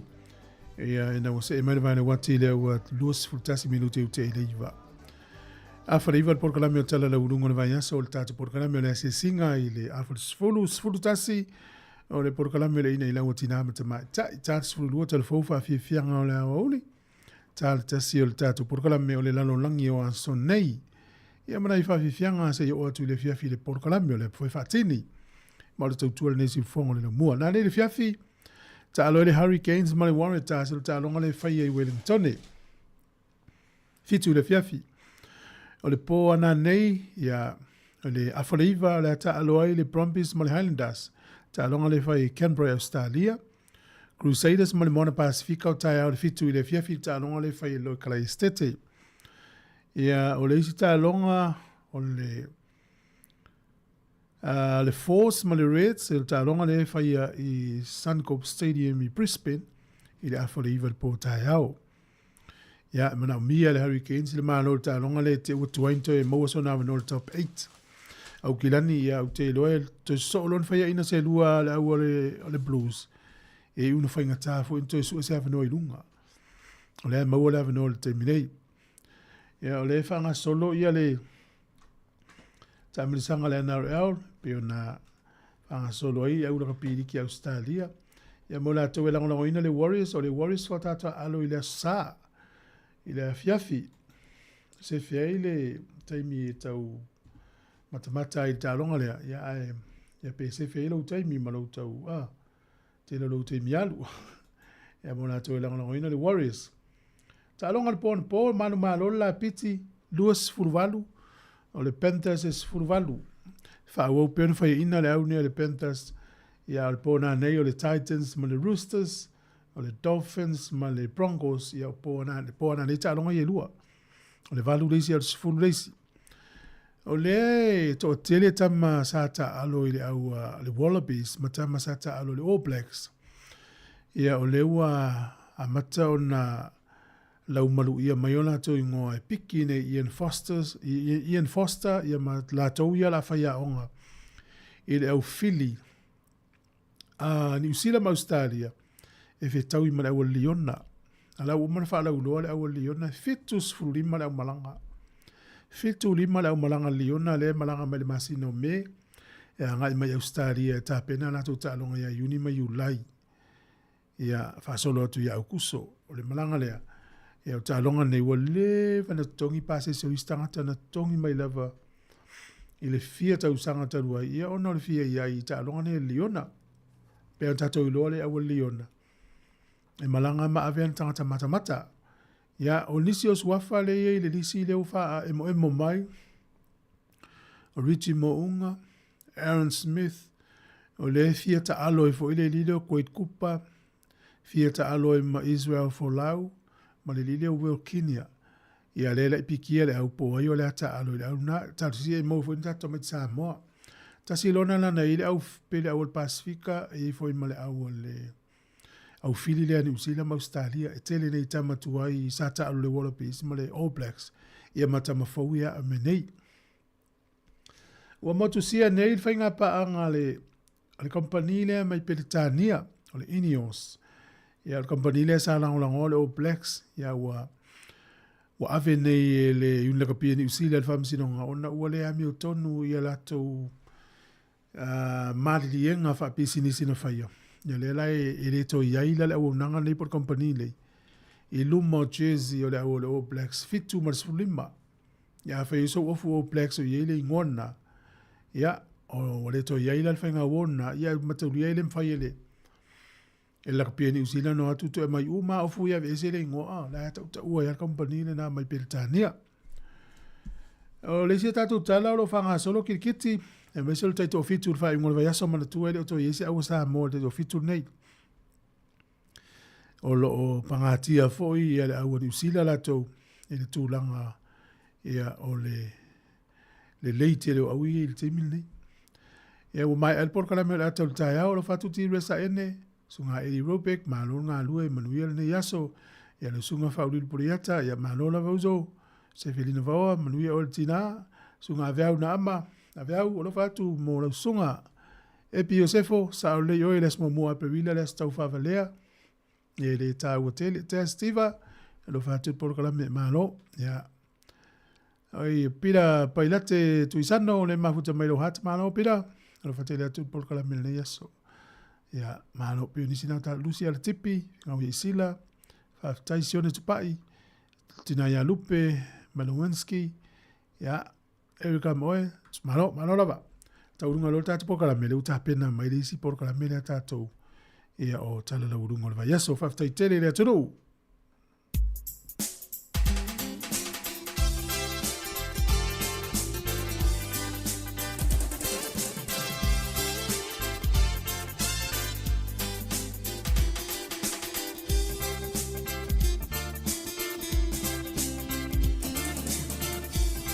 Fetai ia Yesu lo faaola wai a apa mai mo ita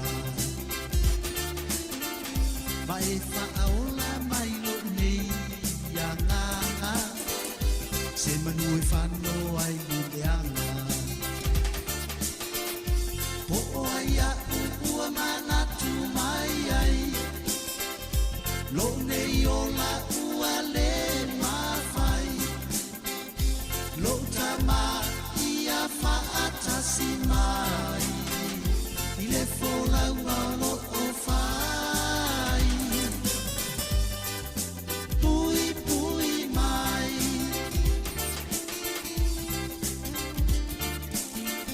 se manu ita e pauatu ile leanga pe ana le vave le faaolotanga o fai ngā le fili e mataitia te ne lama pe a le whaau tauta le tangata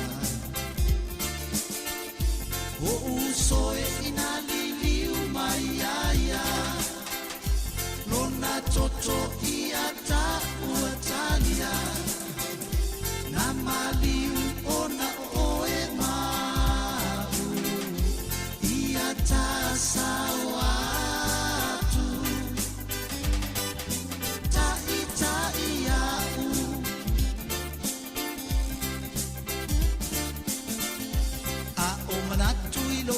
langa so na fai na o alu ese ma o ele matai ifia fianga matuina na maule nei o langa se manu ita e pa u le mala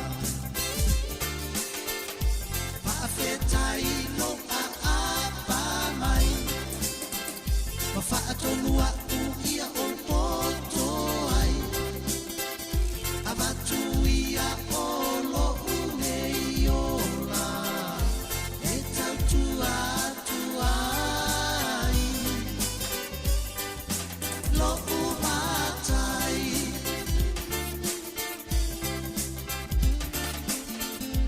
paafetai ilo a pa mai ma fa atonua u ia o poto ai abatuia olo uneiola e tautua tuai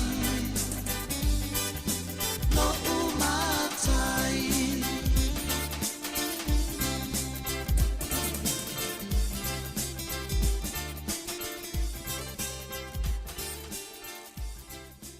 O le tautua le si ufafonga o le laumua o lo iai fo i le langolango a le New Zealand On Air. Mo la to umolo fanga ina Facebook o le Sāmoa Capital Radio po si fonga le laumua.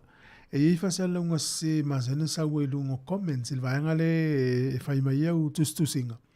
Ia e i masa o tanga po o link na links na mai ai.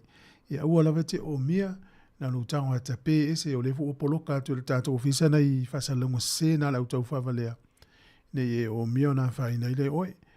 Si fonga la mua ya o le ua afale tu laiva.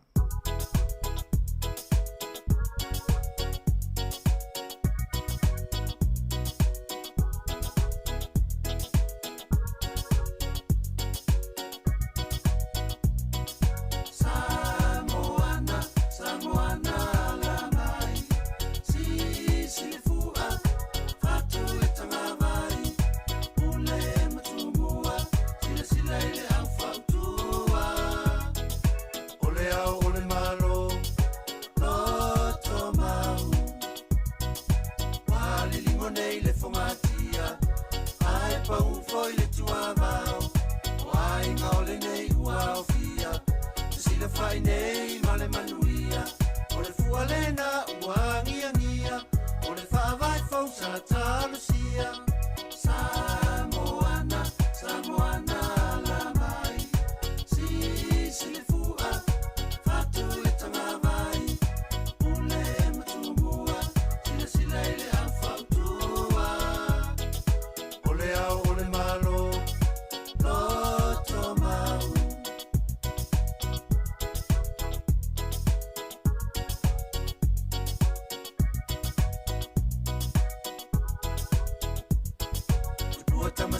na mali e toa e uina le ino foia le mafoa ua le a toto pe i le whaitau ai o le whina ngalo lea o le tapau sila sila i le to o tanga i le rata o tu ua o lua sola o mata afa Samoana, Samoana la mai si le fua fatu le tanga mai ule matumua sila sila i le au fautua ole au ole malo loto mau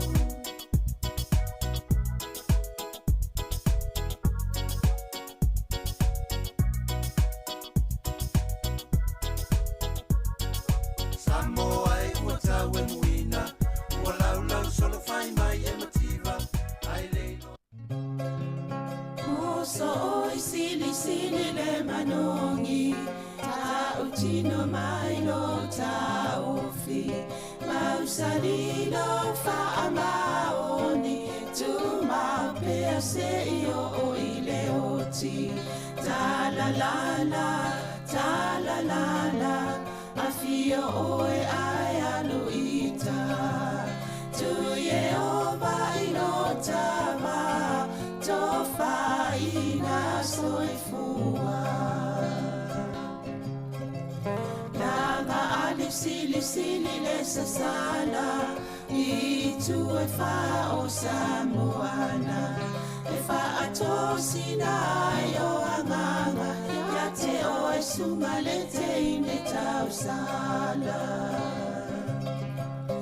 La ula fala wa avea Talua yo e sunga le mana mea Pe a fai ua elekea Tu ua e pea sia mea e ta fea La upua tau no fole nei tau Wai so se e sili le la lelei Ma le fuaro sa mumu E te whaata pati ma e tuli usisu Ta la la la, ta la la la A fio oe ai aluita Tu ye ova ilota ma Tofa ina soifua Ta la la la, ta la la la A fio oe ai aluita Tu ye ova ilota ma Tofa ina soifua Fifi lava e toi whaatalo whātu nei tae au ma lo lava soifoi a te uta uma lava ua mawhai o na maua mai le tautua masani le siufonga laumua po le Sāmoa Capital Radio i Wellington nei ta lofa lava o le taimili nei po kalame pe o na masani ai o tala lawalunga o le vai aso pe o na masani ai asfarai le taitasi e taltanoa toi ma le fionga le li pule afmasanga te alu moresi e whaalau tele nisi o mata upu sa lawalunga nei vai aso i tala fōwa le ngātai lea o le tūlanga iei fo i le au nanga ma le tautua le siufonga laumua.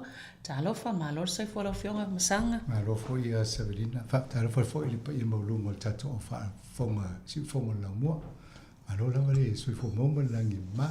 Ia, alo lava, taltono i nei vaenga i e fi wha mumua i ona wha wawele o le talonga isim tau. Lea, mumua tu le se wha mtalanga le tatu ofisa whasalau Sāmoa.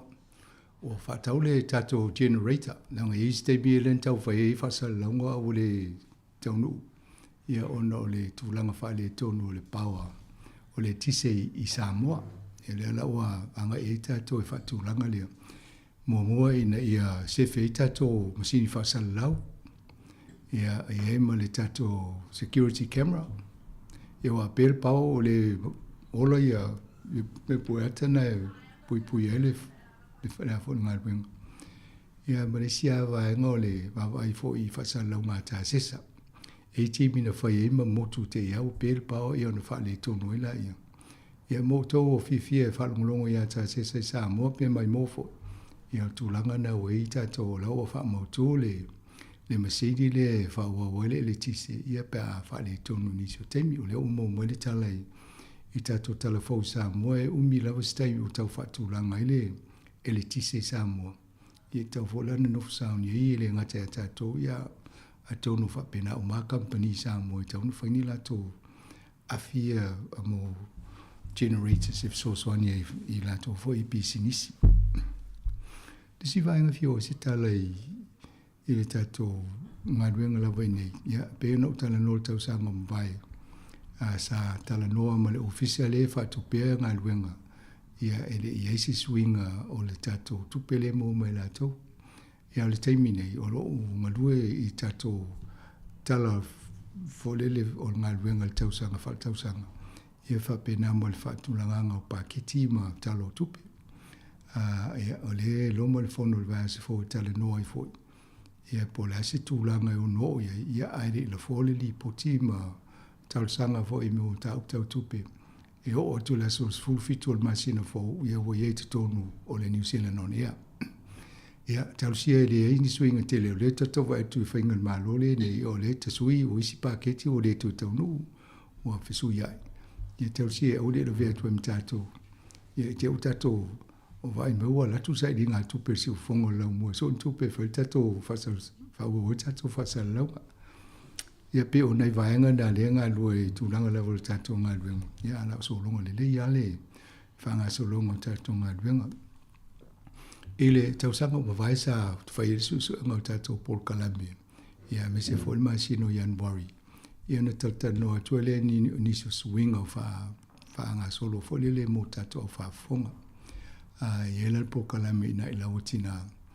Le entala no atu e o savalina lawa whafoina neima coordinator ia po kalame whatulanga le vaenga lea. Ia maamataina watuni si o tato interview pe ele ia ana whasolo le whainga luenga nei e to tela nisi wala au mai te au ele po kalame na whai mumua. E whatatau le incredible years e ele po kalame na o lo part-time ai fo I penga lua ia ana.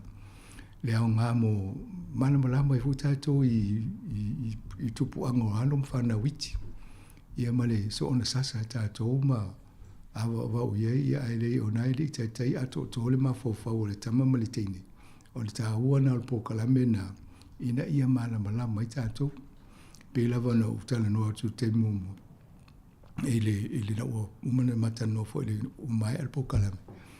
O le olanga le mal soi fuanga I tātou e whiola mai lava ia o ia onga ia te ia uwhai ia uwhai ngā wō tama maliteine e unu whai puipo ia whaita mechi. Aile ia ima se awa onga fo ile le malamala mai tātou le tūlanga le soi fuanga I la asanga ese ia. Ia na te ia lewa awa wauna I tamaiti ia masasa ma ia lea la ua o maliteimine lea la utau e mamanga ele ngata la I tūlanga ia.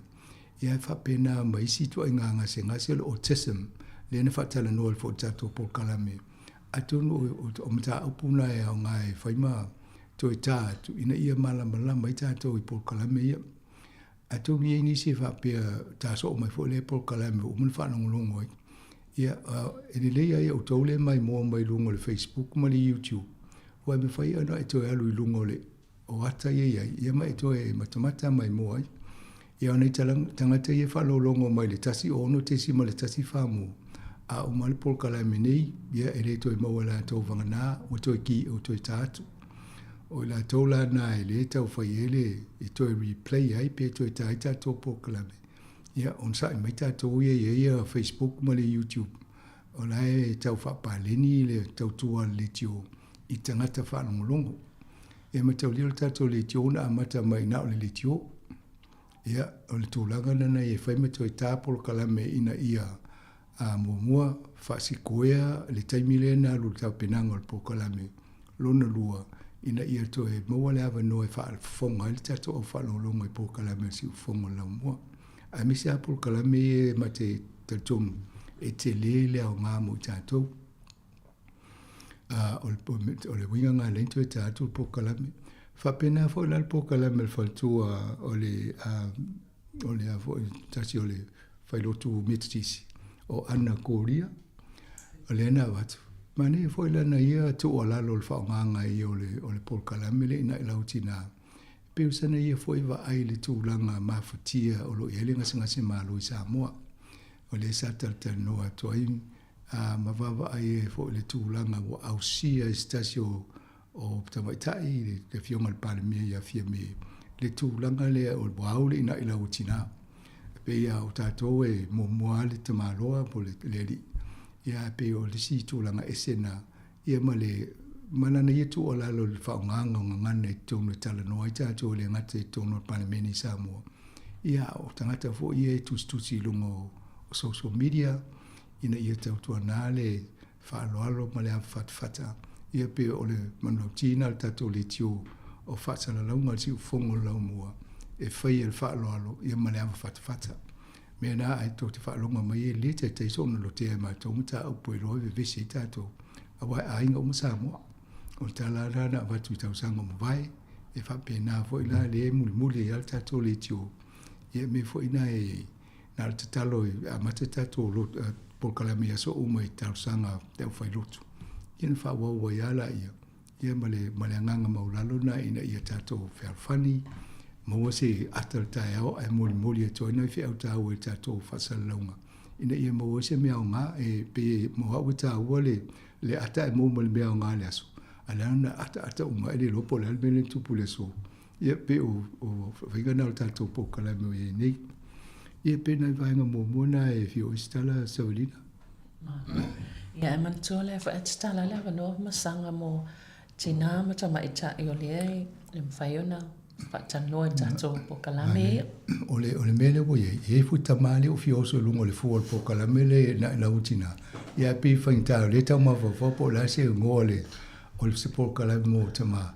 Ia mana e fu tatou pokalame le tau le tupaori ai ese ngoa te fie te manatu e tauna whai ngoa se pokalame ina ia kauta i pe wha mai pokalame le ina utina ia ona tu mai le lau wha lau tai au e se whai ese mana ia le yo ia whai ungo yuni ia whatu langa se pokalame ina tau vai lole ina utina ia ma se pokalame wha tau mo le tupaori mana ia ia lele msanga ta mata tu mta upia i upfai o malo lea se ta baba i mo to e Australia no le uta to fela mai nin ta o baba ia to le pe u fatu langa se la to venga pa lo talia ia tonu wala e Australia lo tu la le muli ia lo ia fela mai ni ale wa fatu mo ta to pa va pe ri fa lo mo la to o le wa folfola le snap election Australia por masino mia e lo inga le lo mai luma la to palo ta o le tu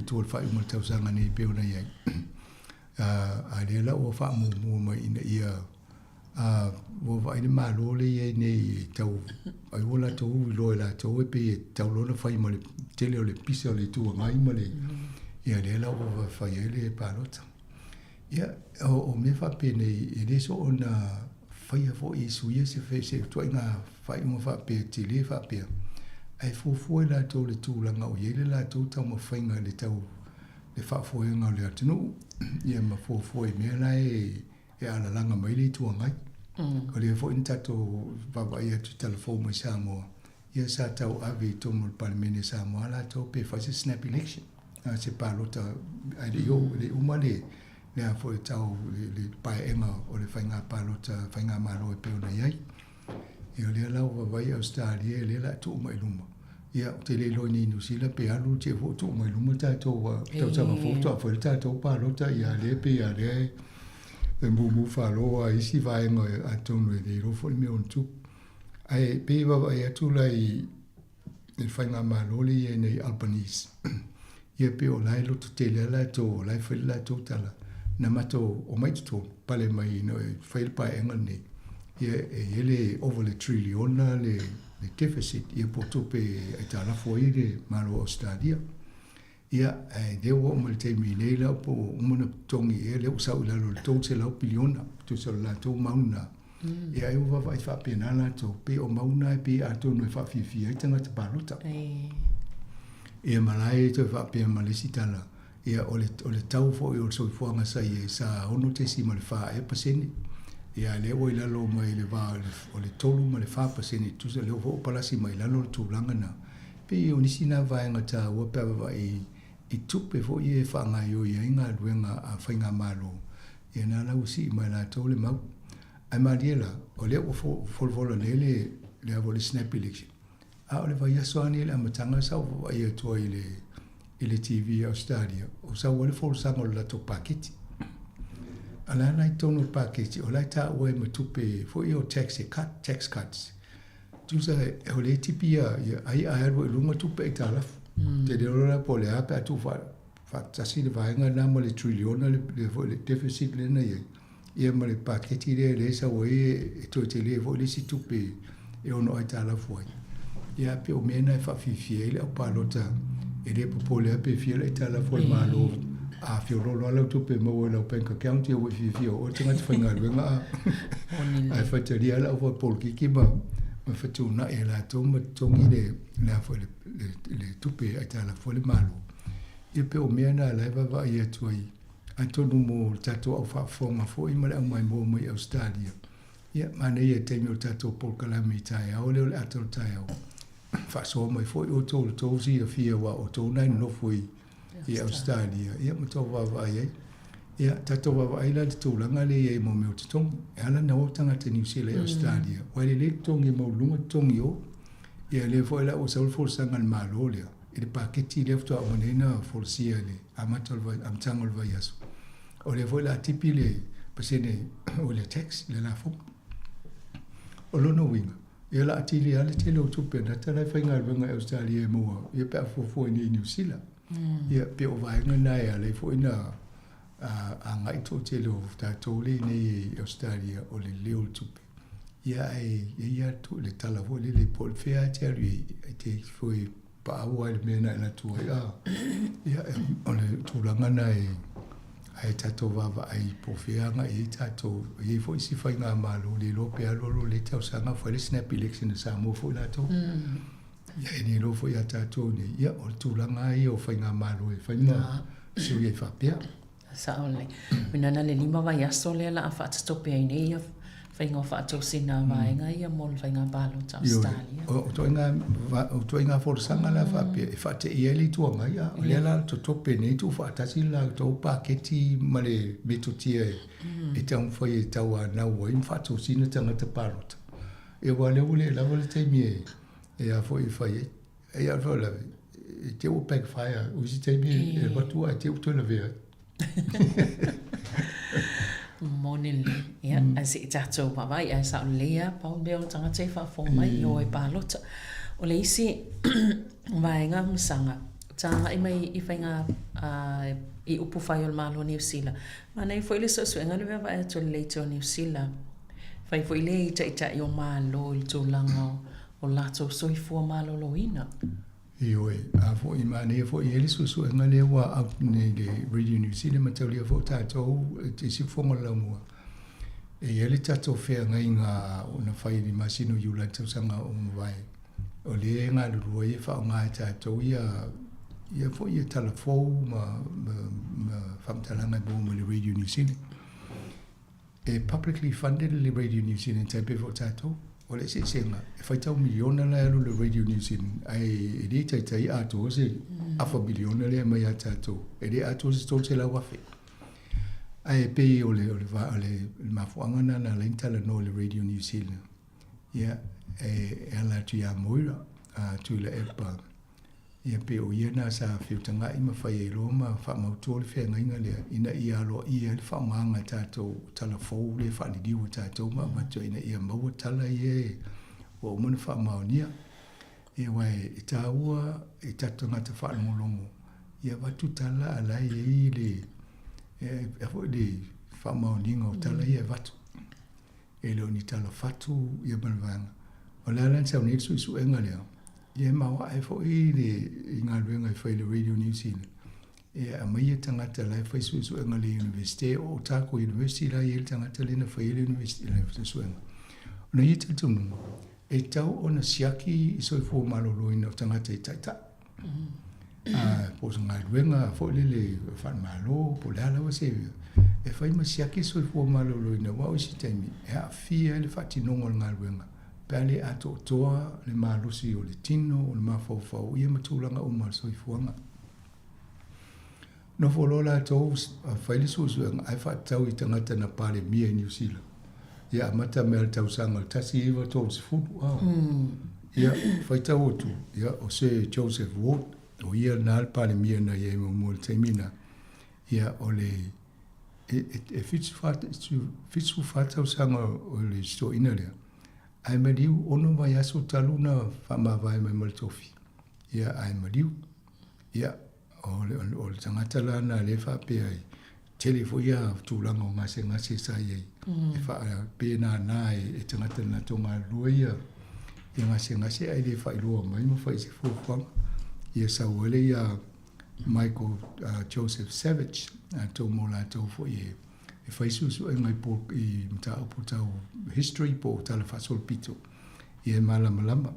Ia e ono su valutau sangana madi wai ai o le fo i a whainga renga o ngā rua i tonu ma palimia. O le lalai le maule mai. Luna winga le taimi lea na aile i o le taimi na tō malo ai. Ia o la sa tele taimi le i ato ai le malosi e whaatino le ngā luenga whaapalimia. Lalai ele mau a tonu o isi vaenga i taunu wa i to ai whainga malo ia mātunu ina ia ato le lele malosi o le tangata o lo taita ia le ngā luenga. Ia sa wale i Norman Kirk. Ia o Norman Kirk le tangata le mawa e ala na taimina whaiere campaign. Ia e maliu Norman Kirk ngā le 5 tasi tausang. Ia o le awa aila ia Norman Kirk. Awa pēni pasu tasi tausanga le taita i o le ono 5 tausanga le benefiti le pensiona le tangata. Ai e mawa e fo le tūla e o ia sa taita i le whainga malo le lepa. E maliu Norman Kirk o nei New Zealand te mantua e le mea nau iei la fiafi lea o te sau. O tu le saini le awala vo le lai tusi e whasala lau o le Sunday Times i tonu o Wellington. Ai tusi a Norman Kirk died, has died. O whate ia vo i te whaita wapena, ia a leo a peo so, ele taita ele lewa ai. Ia o ia fo isa pāne mia e le whainga malo le leipa. Ia so o mai lole ma malutu, to sa tangata e tō wha sa whaere sa i ringa. Ia wa sa pāne mia i longa fo o la tō teimi. E na whaere le tūlanga o la tō so i fō malolo nena i wala e pe e mamai isi ala e whaia. Ia ma a malutuna, ia o la e manino mai a.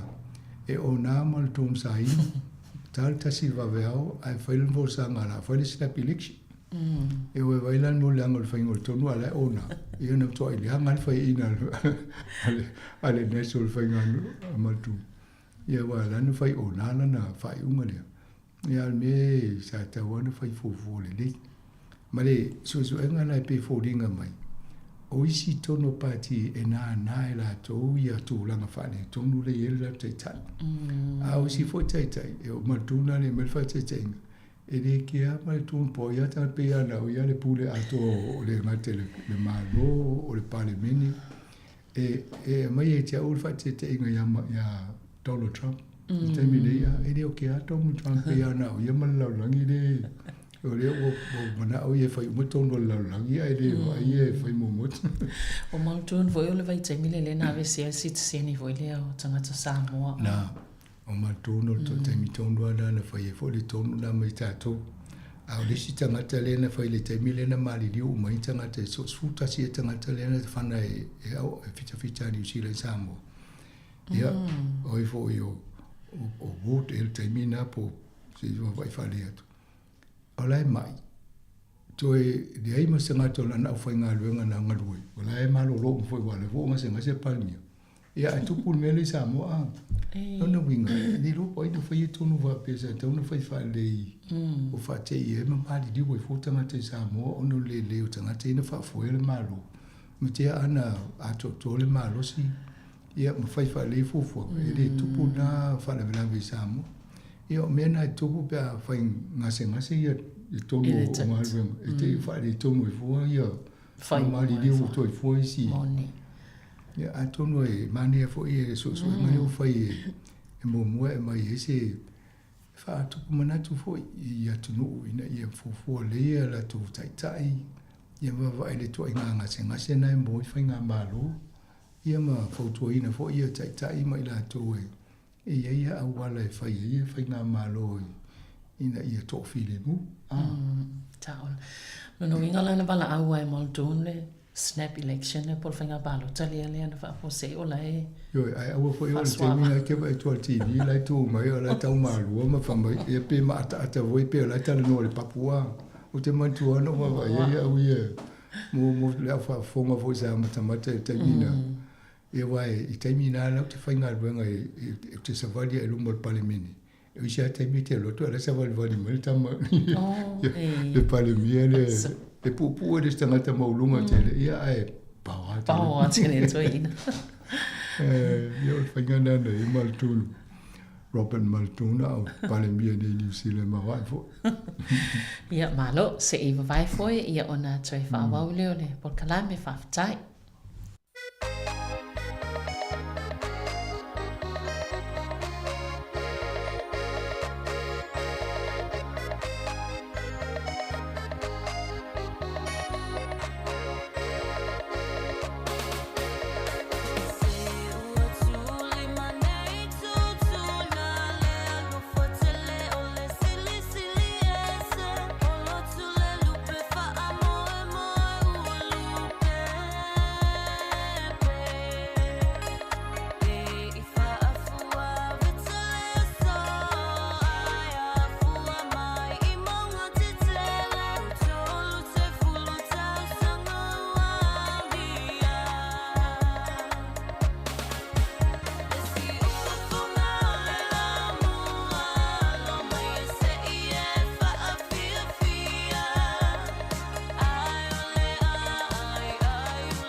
Toi whaatalo whaatu i o tala la walunga lwa yaso pia na masani ayas froi le tasi.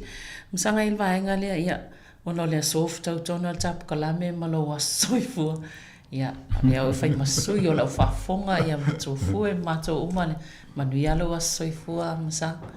Ia ne yaso. Opo le tuani sia stele. Fafta ia satata no soifua ngā lua tangata ia ele tata nolo.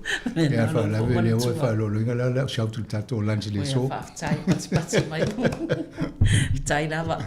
Ia, o le vaenga lea msanga i tutono Wellington, o le satata whaalonglong fui vaso ne pe o le au mai whawhautuanga swinga i tu malo whapalo tai fuai le ngā tusinga ingole sa whai aloa whelua tolu. O le lai fōlinga mai o i tō malo ia o hariu mana ma o taki o lea pi fōlinga mai o le a lua o le ave esel tasi e tōna lua. E ngō ia kene puru ma kapiti. Ia o ngā ruenga ia whai ofisa pārota i so se atu no. E wawa aila tau wai e ale numero e tauna ausia. Nam whai role na whai si tū malo a te pēo nei pōrua le teiwi fo le tanoanga ma anita. Ia e o lo le luas furu wafe lea whai o le population po le whai o tangata se. Ia nā lo ia lore i o te pēla o leo pōrua le teimina o le tano le ons furu rene tau sango pōrua tanguna whawai mai. Na mna ia fo le lo le city. O tūlanga la le ia uwawa ai le ofisa pālota wai e ia la tau tutunga e bifia e ia tau sanga ia mato ilo ilo. Ia na wawai lo lai. A mawawau la pe o wai me ai whaatule a vo le whawhanua vo le lo New Zealand lunga na whapeo lo le o pula ia. Whena ia tangata na wai bifia tangata le no fo ia vaenga pe ia. A wai la tōna i tū whaatasi maisi vaenga na maua lola i o le tūmalo na i whai pālota. O nei lai pōrua e le ngata i nei, o whapena isi vaenga o New Zealand lea uto e whole le suia ia boundaries po tua oio o tū malo. O nei la sa te lea o mana lea la vea ia le pale mai ia e fo ia pesita Barbara Edmonds. Ia pita i o leo boi ele suinga o suia ia o le to e mana. A leo wata o kene puru mai vo ima kapiti. Ia, e lala vela mo Harry o lesi vaenga na le Craig O'Connor, le Labour, le whaipule na Labour. Na fo i le swingo na. Ia, a lela ua peo whaititia sa tolu, ia le o lua a. Ia, ai sifi atu isi vaenga na ilunga e lata i le vinma, ia lawa anga i atu lunga e otaki. Ia, o nai otaki lai e ele whaipule a le National Temini. I o te le lopo la atiri whaamalo si ai tangata pālota le national po le mea la a whiololo isi pālota ngata pālota le leipa pe a watu iei ia pe o le mea na o le atana o tūla i mai pe i whisu e ingo boundaries po tua o yo o fo i tū malo ia e laki e isi pāti ai le laki e lisi pāti ai ere mea pe o se i te siaki le o Waitstown le i lunga al Parliament. Ai pe ia lau whapipia tu e te iau tō le Hatberry. O wa pe ama mau te le mele wa apa mele hat. Ai tau ana i te o sel tala se tu siaki le whamaunia tu whaide sta tala vaso lea. Ai tam whaifo i e mausawa noa i a pesta, le whionga pesta Barbara Edmonds. I sa wo se whaise update al tato tata noa i tūrango ngā ruenga. Ia ma le suia inga leo i eipo le ala na sila tūlanga. I whai te waru ia pestalu wha list MP. Ia waru tu whinga la i ere whai ngō whia le tausi whaatasi o ngā ruenga. Ia to e tausi o na tiu te whai i te tono lona i tūmalo. E ma whai ana whai ngā ruenga le tūmalo wai o ia le lotu i ne ramtang. Ai ia e tau la ilana wa ai sila i le ngā ruenga leo tu o ia e whai maso upu i tau tupi. Ale i tua mai. Ia e taula na tu ato e ele se fonu aso le aso o aso i tasi fitu aso le vai aso ko inga ngā ruenga nai.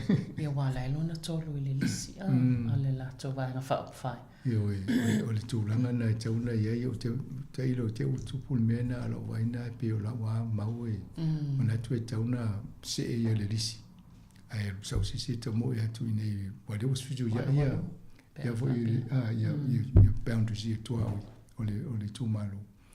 Ia ai matua i pa ito toa ia la ni nga luenga mata whaio ina ia sao le le fuafanga ele to ma fo le palota ia te le nga luenga te roa e to lai tau whai ina ia panini le whai ngoto pe o la fonga ia mamne ia le sunga luenga le titi ya sa o le alo masanga se chacho fo mai i le vaenga le o si tama ita la vo le o ia na swafa matai e pe o na swafa nena chacho i loa i le safa tano fo i lunga le chacho le tio e te roa la faile ia pe o le na nginga fo i chacho le fo vestal vai o le Young New Zealander of the Year ia poli talavo o le tausanga it's tono New Zealand mane ia tulanga tau teknolosi le a o maua ia le whailonga tau loa lea i le wawa ai fo i te matupulanga ia matulanga ia ua fo i o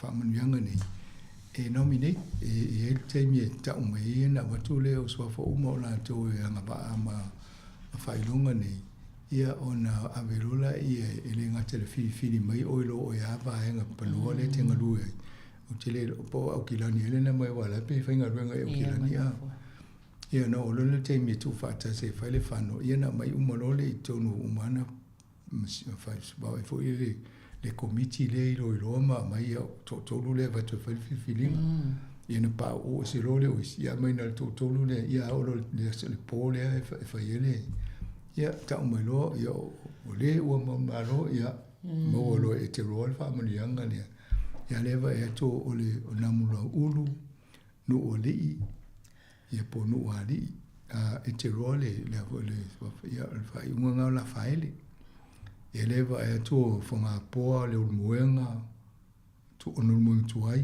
ia me le fanga ia a to no mo to la i anga ia le o fa mani ina o to e ala fo ia non fa na ia no mai sa i malo mai ni ma to ma inga ia talosia e kalesia o ia onga mai ale le nga ia onga ia le o fainga ben o le termina interview eta to termina le fainga ben le zero ia o ia leva ai fo i mo meu tulanga o teknolosi ia fo la to por kalamena le faine tam fai to fa fo i mo meu computers fo ia o mo fa nga isi company mo official malo ina mai le to e refurbish pe to fa fo wala to fani le on avere fa nga isi wa mo computers em fa ana to upgrade ia to no isi meton ina avere to mo wale si di mata usanga o nga fa nga isi ia o isi me tu fo wa ia o isi me fa tau tu pelait ia mai tau so soni fo e fa tau white parts po isi to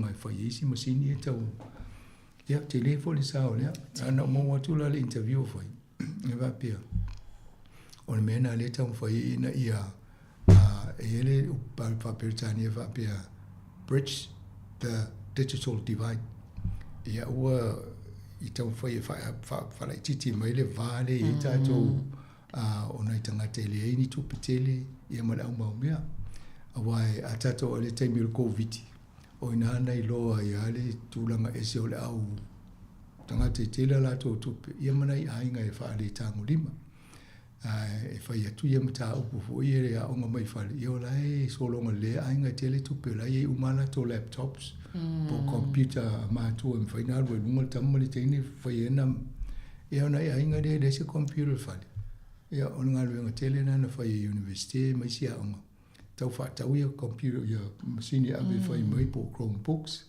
o me na fa ia na fa tau vo le ai le se internet ia la ia le si me na i lo le te leo le se se ngole fa le ia pe lo ngal venga le fa stene le ma la to va ngale ia ola va vai tu langa na fa computers ma va to fa e ma le si va ngala tau vai fo la to AI ia le na va pe ma ne vo se so ta ia tu ia namla ulu e pe avanoa ia o vo si te mi se tato tala no si fongo la mo ia ma fa so mai folo na ia si le field tu langa ia mi se le cyber security il saunga le mo fa nga technology ia ma le AI o le wa na tato pisa ba le AI la matanga ia o le ai tau vai po fe tonu ai de tu langa e saunga le mo le fa nga awai o lo tal tu nunga ke no follow ai se fa lo account tu tu se leo fa tu I company dia ia mai lo e vai mai me tono lo fa ile tu te fa ia to wa onga ma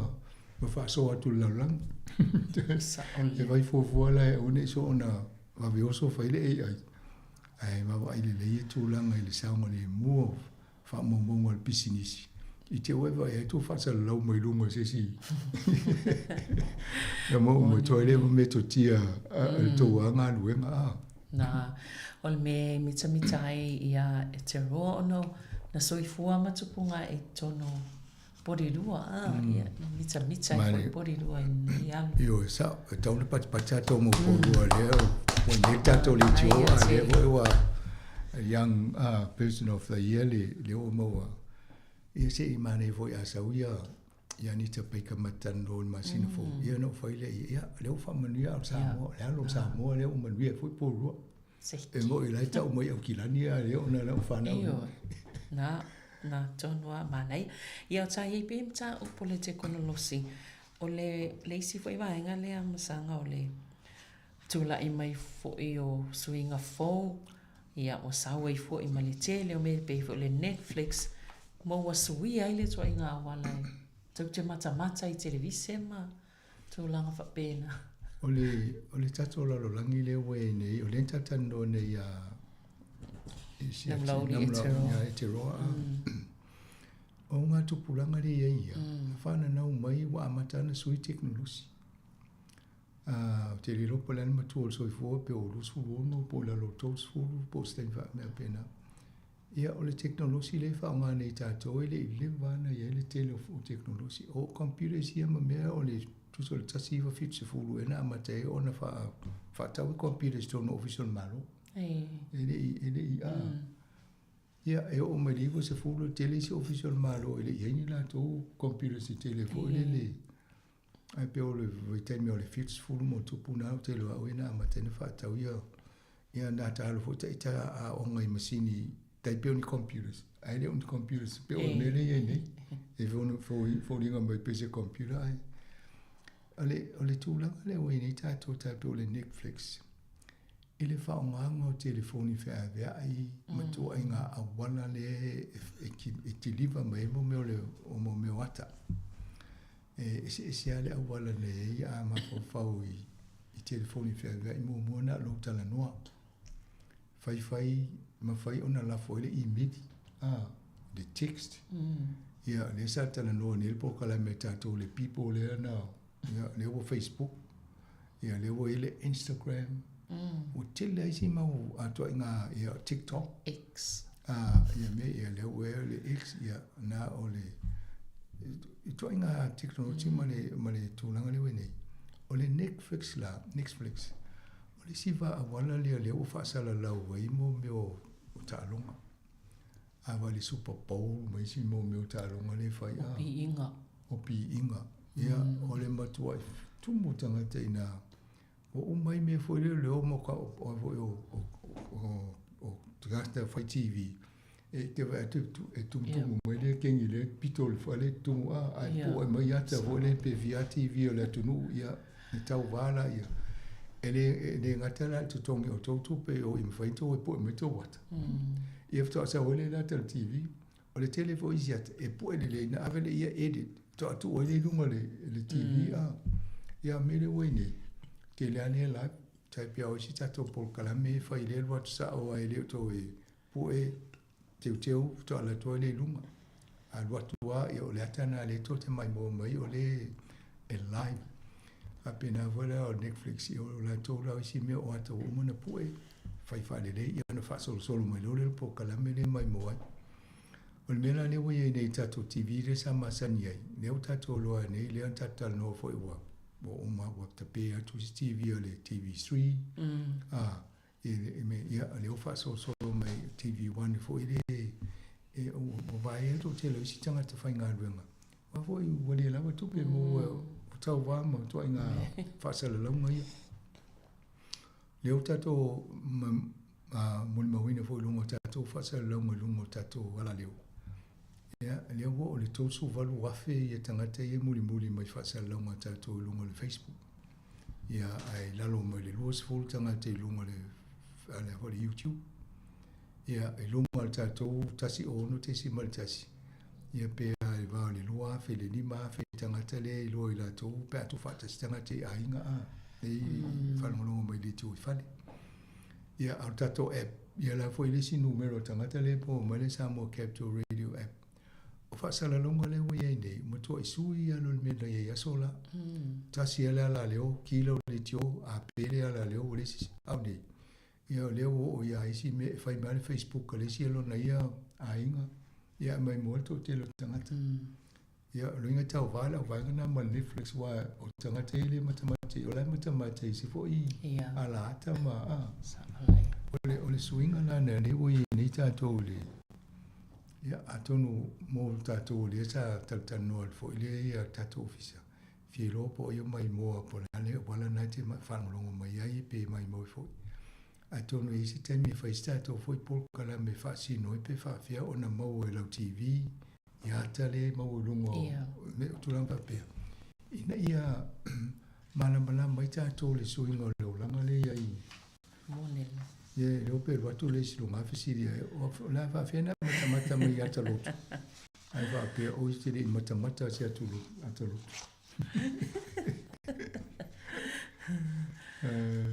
Na le Netflix la no. Le Netflix a. Ia o isi foi. Al mana i foi man so foi le taimi sa lo so fa mai la man so le Netflix em faina tasile sanga te fai le account em faina na share faunga a. Ia na lo le tau tapuni foi le la tul li lo tanga tai e fa soanga ia le account le tas. Ia o le to o awana na o le metutia na ina ia fato sina to tanga te faunga le to o na awai tu sena o e to ia istanga te to luana to te fatasi ena va ia to lole Netflix le o mo to lo pe le la su policy to tongi al tanga tala nei matamata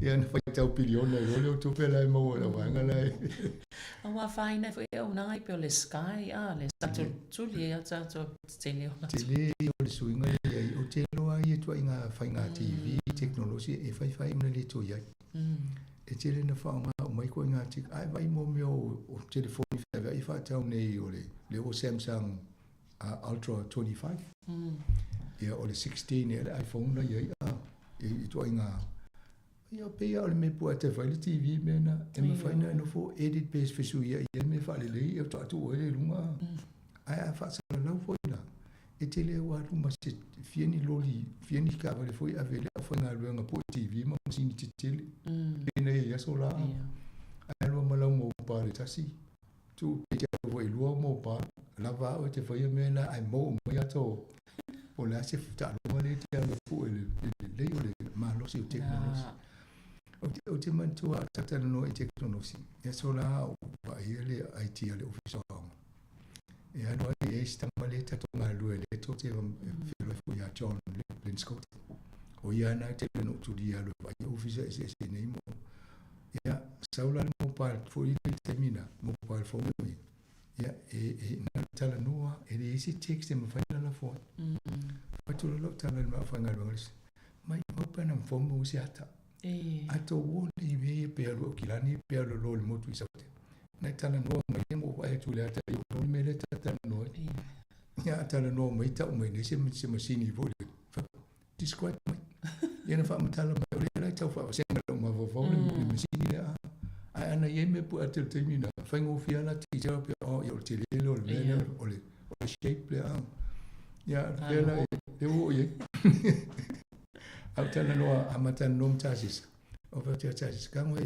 fo ye mai le ta so va ye tu ina fai mo fia le fai tonu wa de te vai to me le tu lo tan no ya tu la na swing la ni le tato ye ai tau te loe ai se le vapi yo te fo ile o ngā tono tau sanga o fo isi me fo te le tau te le o ta no le G6 ma te na amata mai technology ata real technology le te mo ta no G2 generation 2 sa le tolu sa le fa le tele an fa ngai la le fa o si mo to Pacifica lafta o se mo to lo wa ngai me le fa o ni si le le lima la fo wa ngai Sāmoa so o le singa o nga tu pulango technology na ta wa pe na o le G generation 1, generation 2, generation 3, e le o le 5 le telefon whaongani.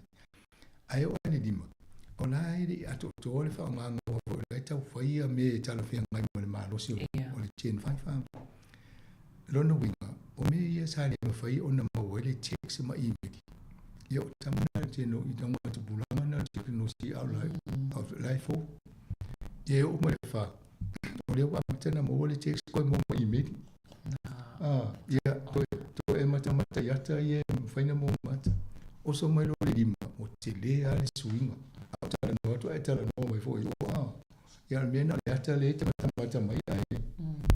Ia le la wa ine le ono, le tata no. Ia o te loe tala no atu ine tala no mai le si pane tau. E tala no inu inu o le la langi tala no mai o po fere inu la tala no mai le si pane. Wa le wa ia tu. Ia o le chen 6 le tala no tu le wa mata no saina ia ma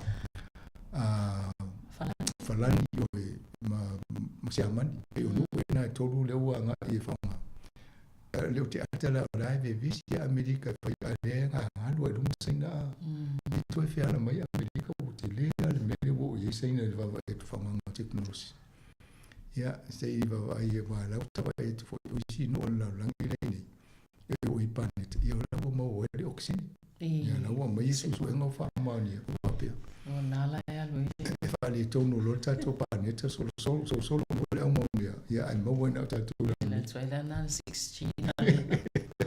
When we voice America, no, to time I'm sang. But to little no technology. I'm to all by a son live for na. So we'll see if I'm telling a potelia, if I'm is say of I'm telling an annual only chat. You're only for a technology. Elena la for email of a monga po say for America for yourselves for England to a se tu stala. Oi, teoria foi a sola, ai ni to ina teknologi foi te tala tanga. E te alu e fa no tu se por ki to e la tala no ta mata e ta foi tu lu te ringa fa no ki tala la foi. Ya, awazone, ye wole wo tanga ta fa ma teknologi o la alu me si fa sala lo mo le fa pe la pu na pa wale le di tanga ta le. Ala me foi si no fa no lo tu e hek na erulito ale mele na tu pretano nga o ta ini o Amerika I va foi ngol malo le su pan o Palestine ma nga o Amerika ia ma na la fole de voile modeling e ma foi e ona e feso ta I meta no nga e foi tu so invitation e ma tu le e la fo mai se meta tu tala no le lungo teknolosi ai la fo ai ma o melista nga te o le au fai le tata ia o la fa o mal tata le tata le fa le temi po yemi ia ia ma temi tu po ia ma te ia la nga fa no ma tata yemi o fo la to fo temi fa mai va le ma po ia o tu e ia ai la ke I le ai nge mo e la uno fo nei tanga le Atlantic o le media nai le ngoma ta o mai o le na vai de mele ai pe fa tu tala pe si te le fu tala pa tu pu le fa na ia la fa mai o le no ai tu te mi fa ta no nga sali sa ta malu to me ia la fa mai ia no fo lona tu mai lunga me ia no tu ta no nga la mo mo ni a la fa ni fa msi no tele ia tu ma lo si le ma lo fa mai di tan no nga tu sa le tala no ide ia ma si ia o me ia ma tu ai tu la no tan no fa ia ma tu ai ma pu ia le tauna ia la fa mai la tu a tu ta si lo ma vo pa pe ana wa u no tro fa lo si tala we want to be transparent ma ni no mo me la a ta o to ale la o to fa il to so le laus fa sa ni mai ia malo sa te le sim ta pu ia ona tai kala neas pa tai ia to no e tata no fo ni so fa ilangia fo longa ia ai ave ne ia no e fo e o ma o ai tu le tūlanga le wala au pa ia le tua station au auna le tua ina ia le umalolo ne sunga au whanga whaafia o le ekalesia e whakasa i nei Canyons Creek. Stasi leo tama ngalue e fesosoani malosi ngā wenga si ufonga no mua. Talua no ia ia utono litio ina uma fo ina o sa vali ale litio le board ile maftanga fai au ta ia risani sone etel temina ia sa ia ma ufanga le fumo ia matala noa ia wala fo ina tato tanga tato por kala me status ia i tanga ni sani tu na ia temine ia on tasini fai au ngalue fa ma i lu ngaluenga isa ia ma ia me fai giveaway presents ia por kala me fai lunga o le modelo le apa ia mai si por kala me na te fa fo ia ina si ti mal sa to le tone na no mai mata sa mai mani ia pa fa se fa fa tanga fa ia i si tono por ne ile ta to le tio le o mai nei por ina mo sa te ina te lo fo i vai lo fo i na fatina ina i le tula ia isa tana no mai ane ia na talia ta ko fa to ia ma fa ia fa fa na tanga ia mai la tu i rua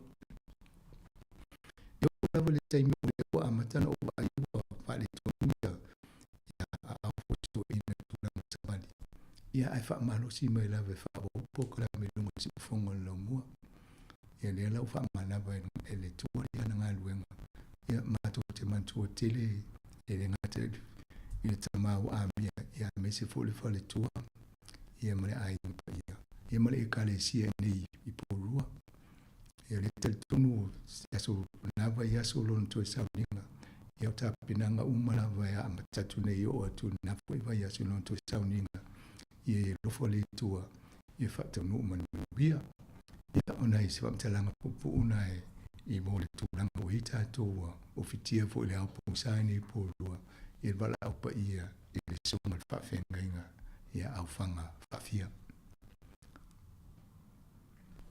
Mana i se tāma le pese lea o tasini o pese o vivi inga ma saini ano ma ia tō ina ia malana ia au whai pese. Ia ona i ona alo ma vato ile pese ia la tai whai uel polkalang. Hatai. Yeah, by your side. Fafetai a wina mai Wa mali elektala ina Loa lofa e olai Ia fasana tonu ina Ia fasana tonu ina Maya yeso Maya yeso Leua faile sawi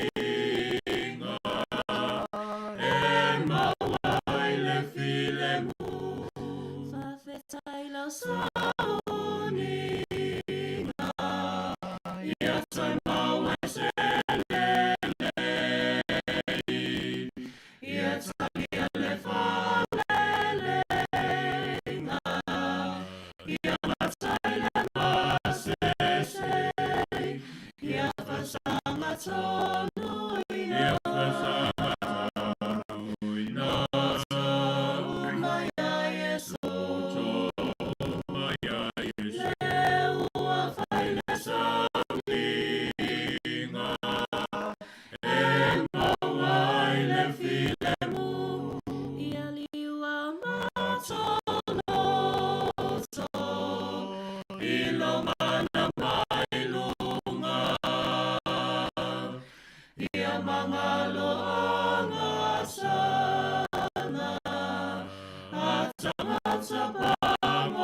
la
Ia mua ona o whapupoi la tuvan na pa ui matau ma tati e vawa mai o utupa ia ma Sāmoa ia awalau whafunga i le nifo i tai au matu o fie ia o te whawhiloa i mwhantalo whatu i le pa ia ma le mamalu i le nei aso matu o fie o tātou whiloa i nei tai au le tātou polkalame masani i aso wharei le te tasi o nasi singa i maotau ngasi e whatalo whatu i o tātou tina ma te mamatutua ai mai se lato umai maotau sul whainga ia whapea fo i tonu maotau malawa o whamalol soi fo maua ma le langi matafi o te whawhiloa i fo i o tātou uso ma tō whawhinga toke lau ma lol soi fo maua ai alo maia o le au teita ie tātou nei tai au le tātou taulangsi i lo tātou tapau o le langi. Tātou sisi fatasi le fu o le manu malolo tātou i whaola. E amatai tātou sa minga i swafo le tama, ma le alu, ma le anganga pa ia. Amen. Anganga pa ia fio mai e whatu roto au au. Ma tutu ia ina fio lolofa. Ia au ina tu lo nganga on whaolo ingai leo i latou. E te whawhawina mea umai le raulangi. Le atuai, na ea o ina loto au aunga, i le malama o le anganga ia. Ia alufu mai hati mātou, i mātou maua le poto mai le nā lava nganga. Ma fia i lan fisosoni mai. Ono Yesu Kiriso, lo mātou wali i. Amen. Tātou vi atu i le tua i lona veinga.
O le forfolanga o le fiong pa ia le tua. Mo mai le tusia yop. Yop pulon ta upu e tos furma le valu. Alon fa upu mo mua. Ia mal fa upu e valu e o atu dis furma le tas. O na tari mai ai leo o le lii. Yopu le lii a yopu mai le fa u fampe mai. O le foi na ia puni le sami pui pui. Ina o mai. Ai peise ina sau mai le manapa. Ina o whaia le au mona of ma le pongi sama me au iai. Ina o tuati ai fo i ona tua oi. Ma mane iai wha mau whalama ma pui pui. Ma o whaia tui hai. E te o mai inei. Ai te le sopo ia. O inei foi. E pau mai ai o ngalu wha mau longa. O le rona lua o folfolanga o fiong pa ia le tua e mo mai le mungilia maleko. Maleko e rona tau pui wha o rona fai upo e tols fuma lima. E watu fas fuma tas. O le lavaso o ai le fiafi. O na feta la ia tu le o ia i ate lato. I nā tātou o tu ia i le tasi tu. Wa latu tu ua motu o tangata. Wa i le vaa o ia. O na latu a bele o ia. Wa fatasi fo i ma ia isi vaa aiti. O na tō mai leo le faa. O le matangi tele lava. O na fati mai ai leo pe au i te tono o le vaa. Wa tumu ai. Au ia sai le tomuli. Wa tō fai le alunga. O na latu fafangu le ia te ia mawhai mai ia te ia le hao hao e. E te le manatu mai ea ia te matou a whanu. O na tūlai le o ia mana wawau atu i le matani. Ua whetala ia tu fo i le vai whalongo ia. I nā malu ia. O na mate le o le matangi i le mutu amalu. O na whetala ia tu le o ia ia te lato. Se ale mea tō te whewhi ai whapea. Se ale mea tō te le whatu tua mai ai. Ona mtua mata tau lava lea o i lātou. Ma whetau tautala i lātou.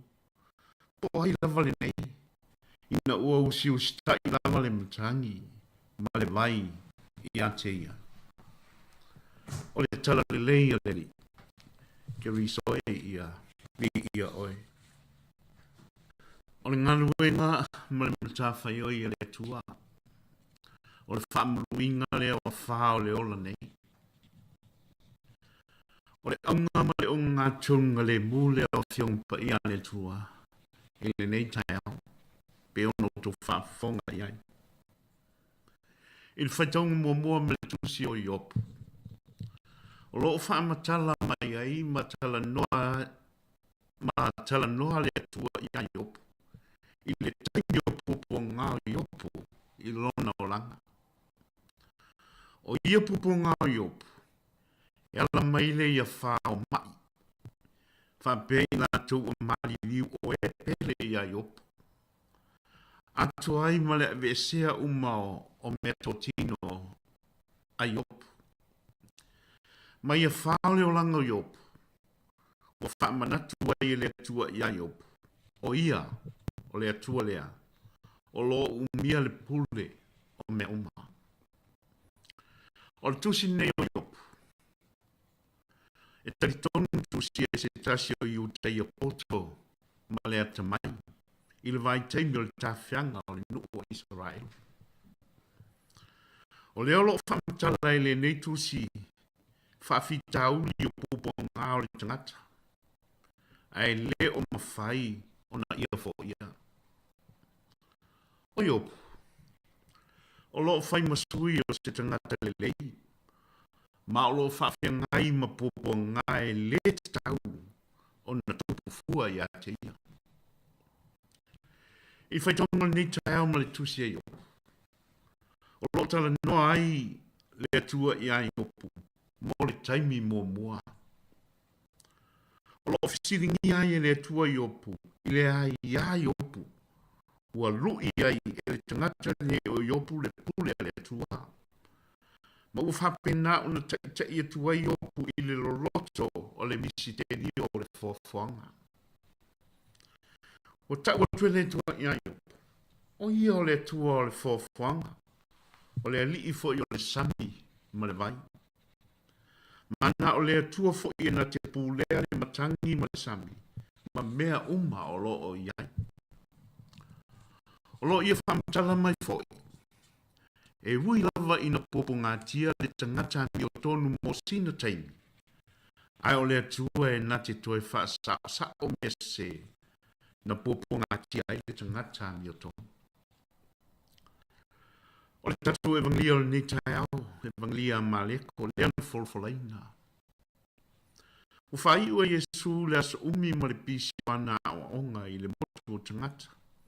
E ala le lon whatonuina on so, ina ia mātou kolosina, le sami o Galileia e ana iatu i le isi tu. O le kolosina Yesu mon so o le sami mbatangia i a wha. O lo ta oto tonu lava e nei mea na tupu, i le vāle ngā luenga Yesu i Galileia. Malana ulua i ngā luenga mō tangata o nu esi. O nei tāna, o lo tupu le taimi o whasuia i ngā malu i tau le ngā luenga tā lai a Yesu on so.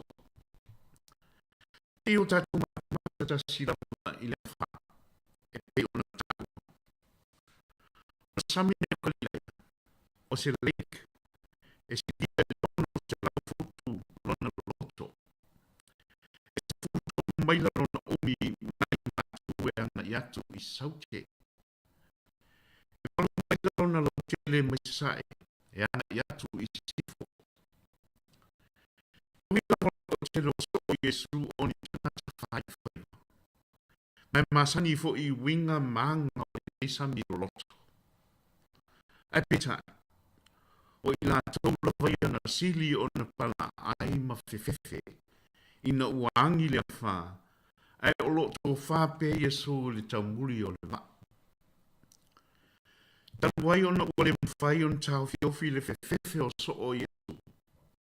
O na mele ana la tō whafangu ai loa Yesu, ma o la tō whai tio ia i ante ia i lona mwai pea, a e o lea ua la matia lo la tō saunga le mu. O talia Yesu i le popole mle atu atu vale o lona au so. Na pape lava.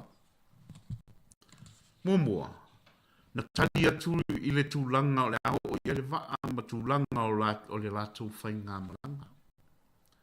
O ana saunanga whapea, whaalolongo ia, i ngā maru ia.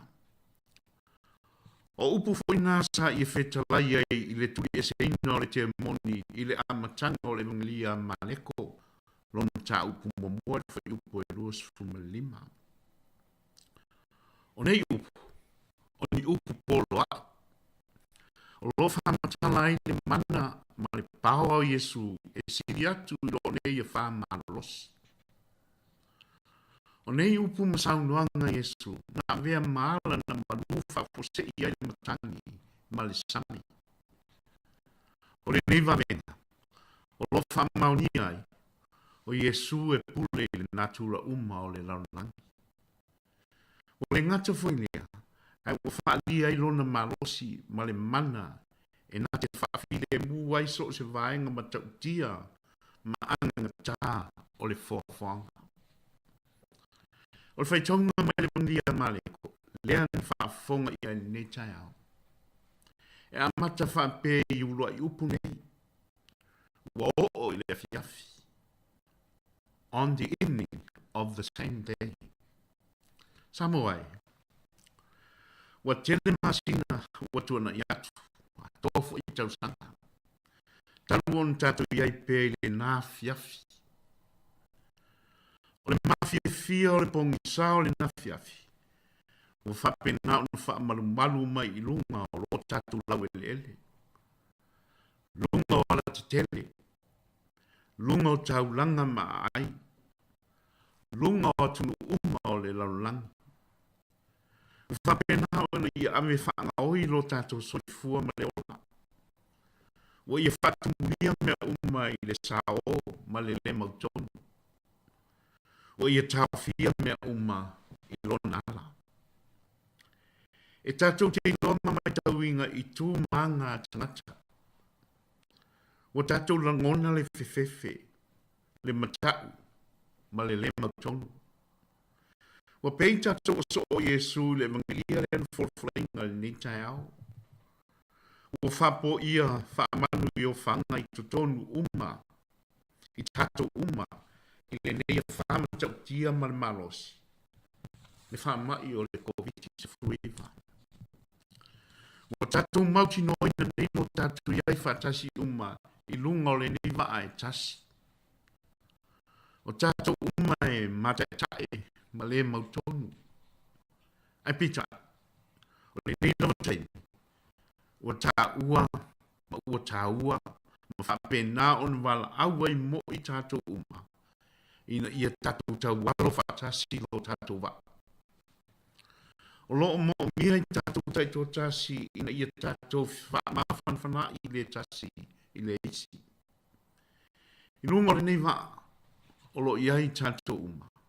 E pei fo I ono, o nei so o Yesu, ua whapena ona lātou ālanga whatasi ma le leo e tasi, ma le loto ua tumu le popole ma le atua tupane.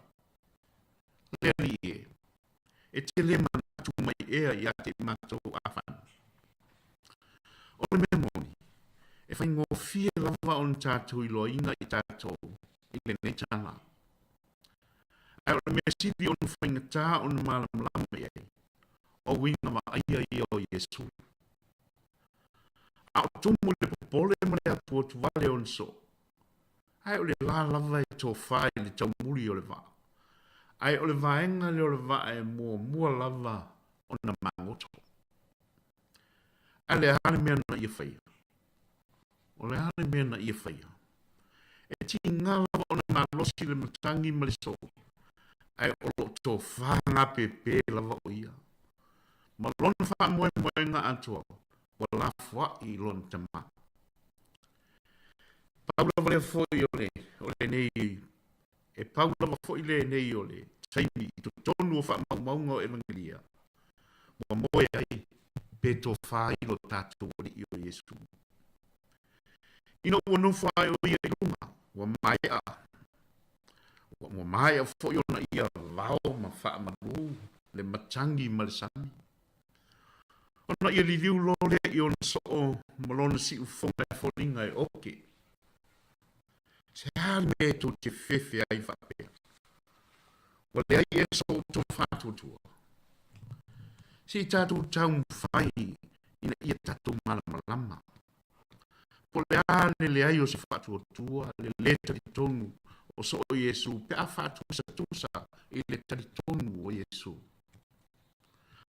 O le memoni, ele I muta li tonu o so o Yesu e wina ia Yesu. Ale lava na whaalia lo lātou tari tonu ia Yesu, e ala I lo lātou wala au ia te ia, ina o le a whano le matangi. Ma le sou o le sāni. O le utatu roina le tua inga wala au na latu wala au ai a teia. Le au haoe. E te le manatu. E te le manatu mai ea I a te mātou awhana. E te le manatu pe e te le kea mai ea. Wa manatu so o Yesu. E le kea ma le amana I inga Yesu I latu. O se tasi o mea e whaamanu alia pe a whaina te lea I tātou mo tātou ainga. Pe a tātou whaalongo atu I se isi o whape mai. E te le manatu ea I a tea.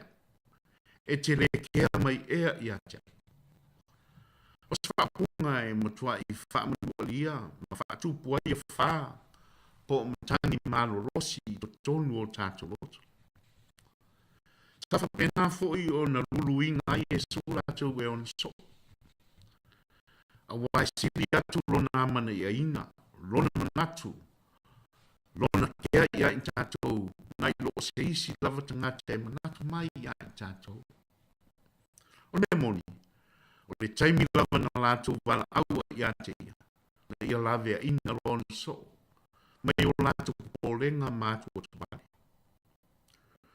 O le valenga, o lo tala noa mai ai male ko i lana evangelia, ina ia tātou mawhau i whesiri ne e lua. Mua, o ai Yesu, lua, pe e te tari tonu ea i le Yesu lea. Na pā ule o so o Yesu i whesiri ne e lua i le mele tupu. E ui lava e lātou te le masal salo i a Yesu malona tangata moni. Aina lātou ta lia o ia ma le fifia, o ia o lo lātou mtai. Ai peta. E lātou te le tari tonu i lona rofa, malona tausi i a te lātou. O le fefe masal salo man pala ai. O whapena o no fitia o mai le so i le nāwhai ngā malanga matangia. Mai so. Whamalolo, whamalua e sūra matani. O le aunga o te foi lea o le ni tanga. Le aise mea i nā te whaatama ia le so, au iai whaatasi ma ia. O Yesu lea. E tō tele tangata o lātou mauar whaamawhanwhanang siti. I lo lātou tali tonu i lo tātou wali. Sāmoa ai o se au onga le nei. Tāra mātango fie mo i tātou e tupi pēr. E te tau na tātou whaama noa se whaenga o le waa o la tātou wholaungo le nei o langa. A wā Yesu. O i tātou umaro tātou whaias whai ngā malanga po se wholaunga i lungo le vasa o le taimi ma le whaama mau. O le menea, i le nei wholaunga. E tele taimi o lo tātou o langa. E tātou ti whtaia e maso o se tu ainga o whaa. Mahalo losi, ma le matautia o le ola nei. Wa whamoni o le natula, wa whao tātou whanuanga, ma whao lo tātou wola whaleanganga. Wa le ngata foi lea, a o whamalo losi ma anganga tāo mai, ma ngase o le tino ma le mawhauwhau. E tātou te whaafsanga, o le mautonu, o le popole, o le atu o tu wale ma whao songa. Wa whane, o lo tātou whitaia i le nei o langa. E masani o ni a whaua i tātou. Ia po ni a whaafoi e talepe ai foi i tātou. O nei a wha e mawhai ona ia au mai am whaalata i tātou i le tua ma le istangata. Ia po le am esa mawhoi o i tātou ma le tua whapea istangata. E pe foi nao le whao le whaama i matautia o le COVID-19. O lo whiangi ia i solo nei le laulangi. Matau ma whai e whao matia le laulangi i le nei vai tala. E tupu mai ai le tangata le mautonu, le popole, le whememe ai ma le ato tuvale. O nao Yesu e mwhai ona i whamalolo, whamalu nei e whamo i tātou. O Yesu na te au mai a whamalolonga i ngase ma mai o tātou tino, ma o tātou mawhauwhau. O Yesu fo i na te au mai a file momoni, i taimi o whao tātou whaanonoanga. Pea whai o tātou i longa, o na rangonga le ti ngao le mawhtia i whaanonoanga. E whapenao na whamalosi mai, ma whamauti no mai e Yesu o i tātou. Le oli ma le mamalu o le ola atali. E whamawhanawhana mai o ia i a tātou pe ato e sea tasi e pere i a tātou. E ala le maliu le oti. E ala le iron whamausali mai o le ola e whamau. Mo i lātou i le malo o le langi o le tua le tuma. O lo whapena fo i on whatali mai mo i tātou. E tātou te mapu o tuia i siaso. A whatia matau whai o tai nepu lo tātou whatutua. Pe ua tau manu o lua le pongati o le whawai o lo tātou whatutua. E iai e so whatasi ma tātou. E nā te whaamalu whaamalo loa whao lo tātou whatutua. E ala mai ana whionga pa ia. E au mai fo i Yesu mo i tātou le while mu i taimi e tātou te le mautonu wai. Ma tātou te me mai ai i le ola nei. O taimi fo i o mai ai leita. Tātou la whai. I tātou i lana taita inga ma lana wha manunga. I ngā te au mai al while mu i taimi o whaolo tātou atu tu wale ma le ole. Whapea fo I teimi e tātou te le mautonu mai lo tātou lumanai. Mai lātou tātou te alo lofa ia. E whamarolo Iesua whamole on sai mo I lātou I vela ngō fia o lātou whatu. Mai iei le loto mai mai. Ma le lava le on sai. O Iesu o ia ka te o wao tātou nganga e. Nā te tāo fia wha maru o tātou nganga. Pita. E nā te sila iai. Ina ia aua ni o tātou ngoto ifo. Pe a tātou tāofi lo tātou whatu tua. Tātou tāwal au pēr mo lana fisosani. Nisi o nei whai tātou te langona I wa le mwhai on tātou tawaringa na o I tātou. Wa le lava mga whatia e mea e mwhai on tātou whaia. Ma maua ai lo tātou malosi mapoto. O ngalu o le fefe o mawhitianga ma le atotu watu. Whapena o na mapu e pu e ma whafua ma whapena o na si o mihai. Ma fefefe ai tātou. Sāmoa o taimi e tātou te e te tau ai on tātou taritonu. O lo whatasi e su mai tātou. Ma o lana fisoso o sāu nia mo I tātou o stai. E o te otu nei te ele o mātou lotu mānanga au saunuanga. Ma o lau sa mai mo I mātou e ni tāu e mātou te tuwhi tau. Ma wāma ai manero o manino I matai e lo mātou ola whātua. Ia sei a mai moana lau whātua whala inga ma lau whina ngalo wa whawhora mai mo I mātou. E au matatau na mātou muri tai iai ma te tonu iai ma le whātua tua. Le li elo mātou o tua. Mātou te ola whātua mala matau mati ai pita. O lo whai le whātua o iha. E te tai atu e pē mātou I to tonu o le mōle ana, o la mātou whai ngā malanga o le ola nei. Whaftai lo mātou o fia whalia o whai pē le masulu, o le malamalama I o mātou wala o le pōngisa. O le mautonu, o le atu wale ma le whime mea. Whaftai lo pai mai o mai wha moe ma le while mui o mātou loto e mautonu. Whamanga leu sta I mai o ngatai muri I ate oe lo mātou o tū. Lo mātou wola whatamala ma le leta e taria walalo mai I mea te tau o na mātou whaia. E lona ni tai o mātou ino loto manganga le mawhana o lo pai mai mo wha o wo I mātou. E vivi ai o mātou loto wala langu I le fia ma le wha moe moe. Ai mai se le nei vai tau le popole le whememea I ma le mautonu. Ua ufitia ai le lalolangi ato. E tele teimi e pei o nei ai mātou. E pei o nei ai o so mai mātou. I le masalo salo le fefefe. Le mautonu ma le pana ai. Pe amatangia ma so la mātou whainga malanga o le ona nei. Yes way. Ina ue whaparuinga sami ma matangi o lau wholanga mo lau auso.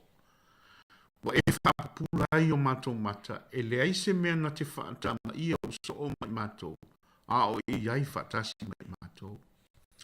E li e fsoso e mai na I mātou whaamanoa se whainga o le waa o lo mātou wholanga o le neo langa. A wā o e Jesu. A wā o ia, e na te tai la mātou wholaunga I lunga o le vasa, o taimi ma le whaamvau.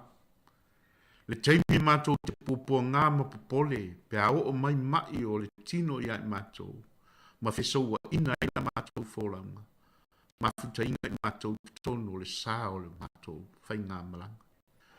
O e sau noi o so, ai sāre me tō te whewhe ai whapea, o le ai e so o tō whatuatua. Le e, o saunoanga ni tai wala ngona I mātou tino maloto. Le malosi man wha moe sa tau malemo. Fua I le roto malosi man wha moe ola I a I lato uma. O whea ngai ma ngase ma mai o le tino. I lato I tono o maota o so whainga. Wha pe I lato I tono o le malu o lato maota malawa. ai meise na yo mātou tausi, te māmatina mātua. Fua il malosi a ila tau, ma whaafu loa pero la tau soifua. Whaamanuia mapui la mawhio ilo mātua tunu o New Zealand nei. Pero mātua tunu e pele ia i mātua o Sāmoa. Ia ai meise laurangi atoa. Whaamanuia mai ngā ruen whaia la mātua le tio nei malana au whai ngā ruen o lo ngā rue matau tua lo mātua tunu. O le tatalo lea, e ala tu yake riso, lo mātua li i. Amen. It's one for the ma, le alu, le anga, ia.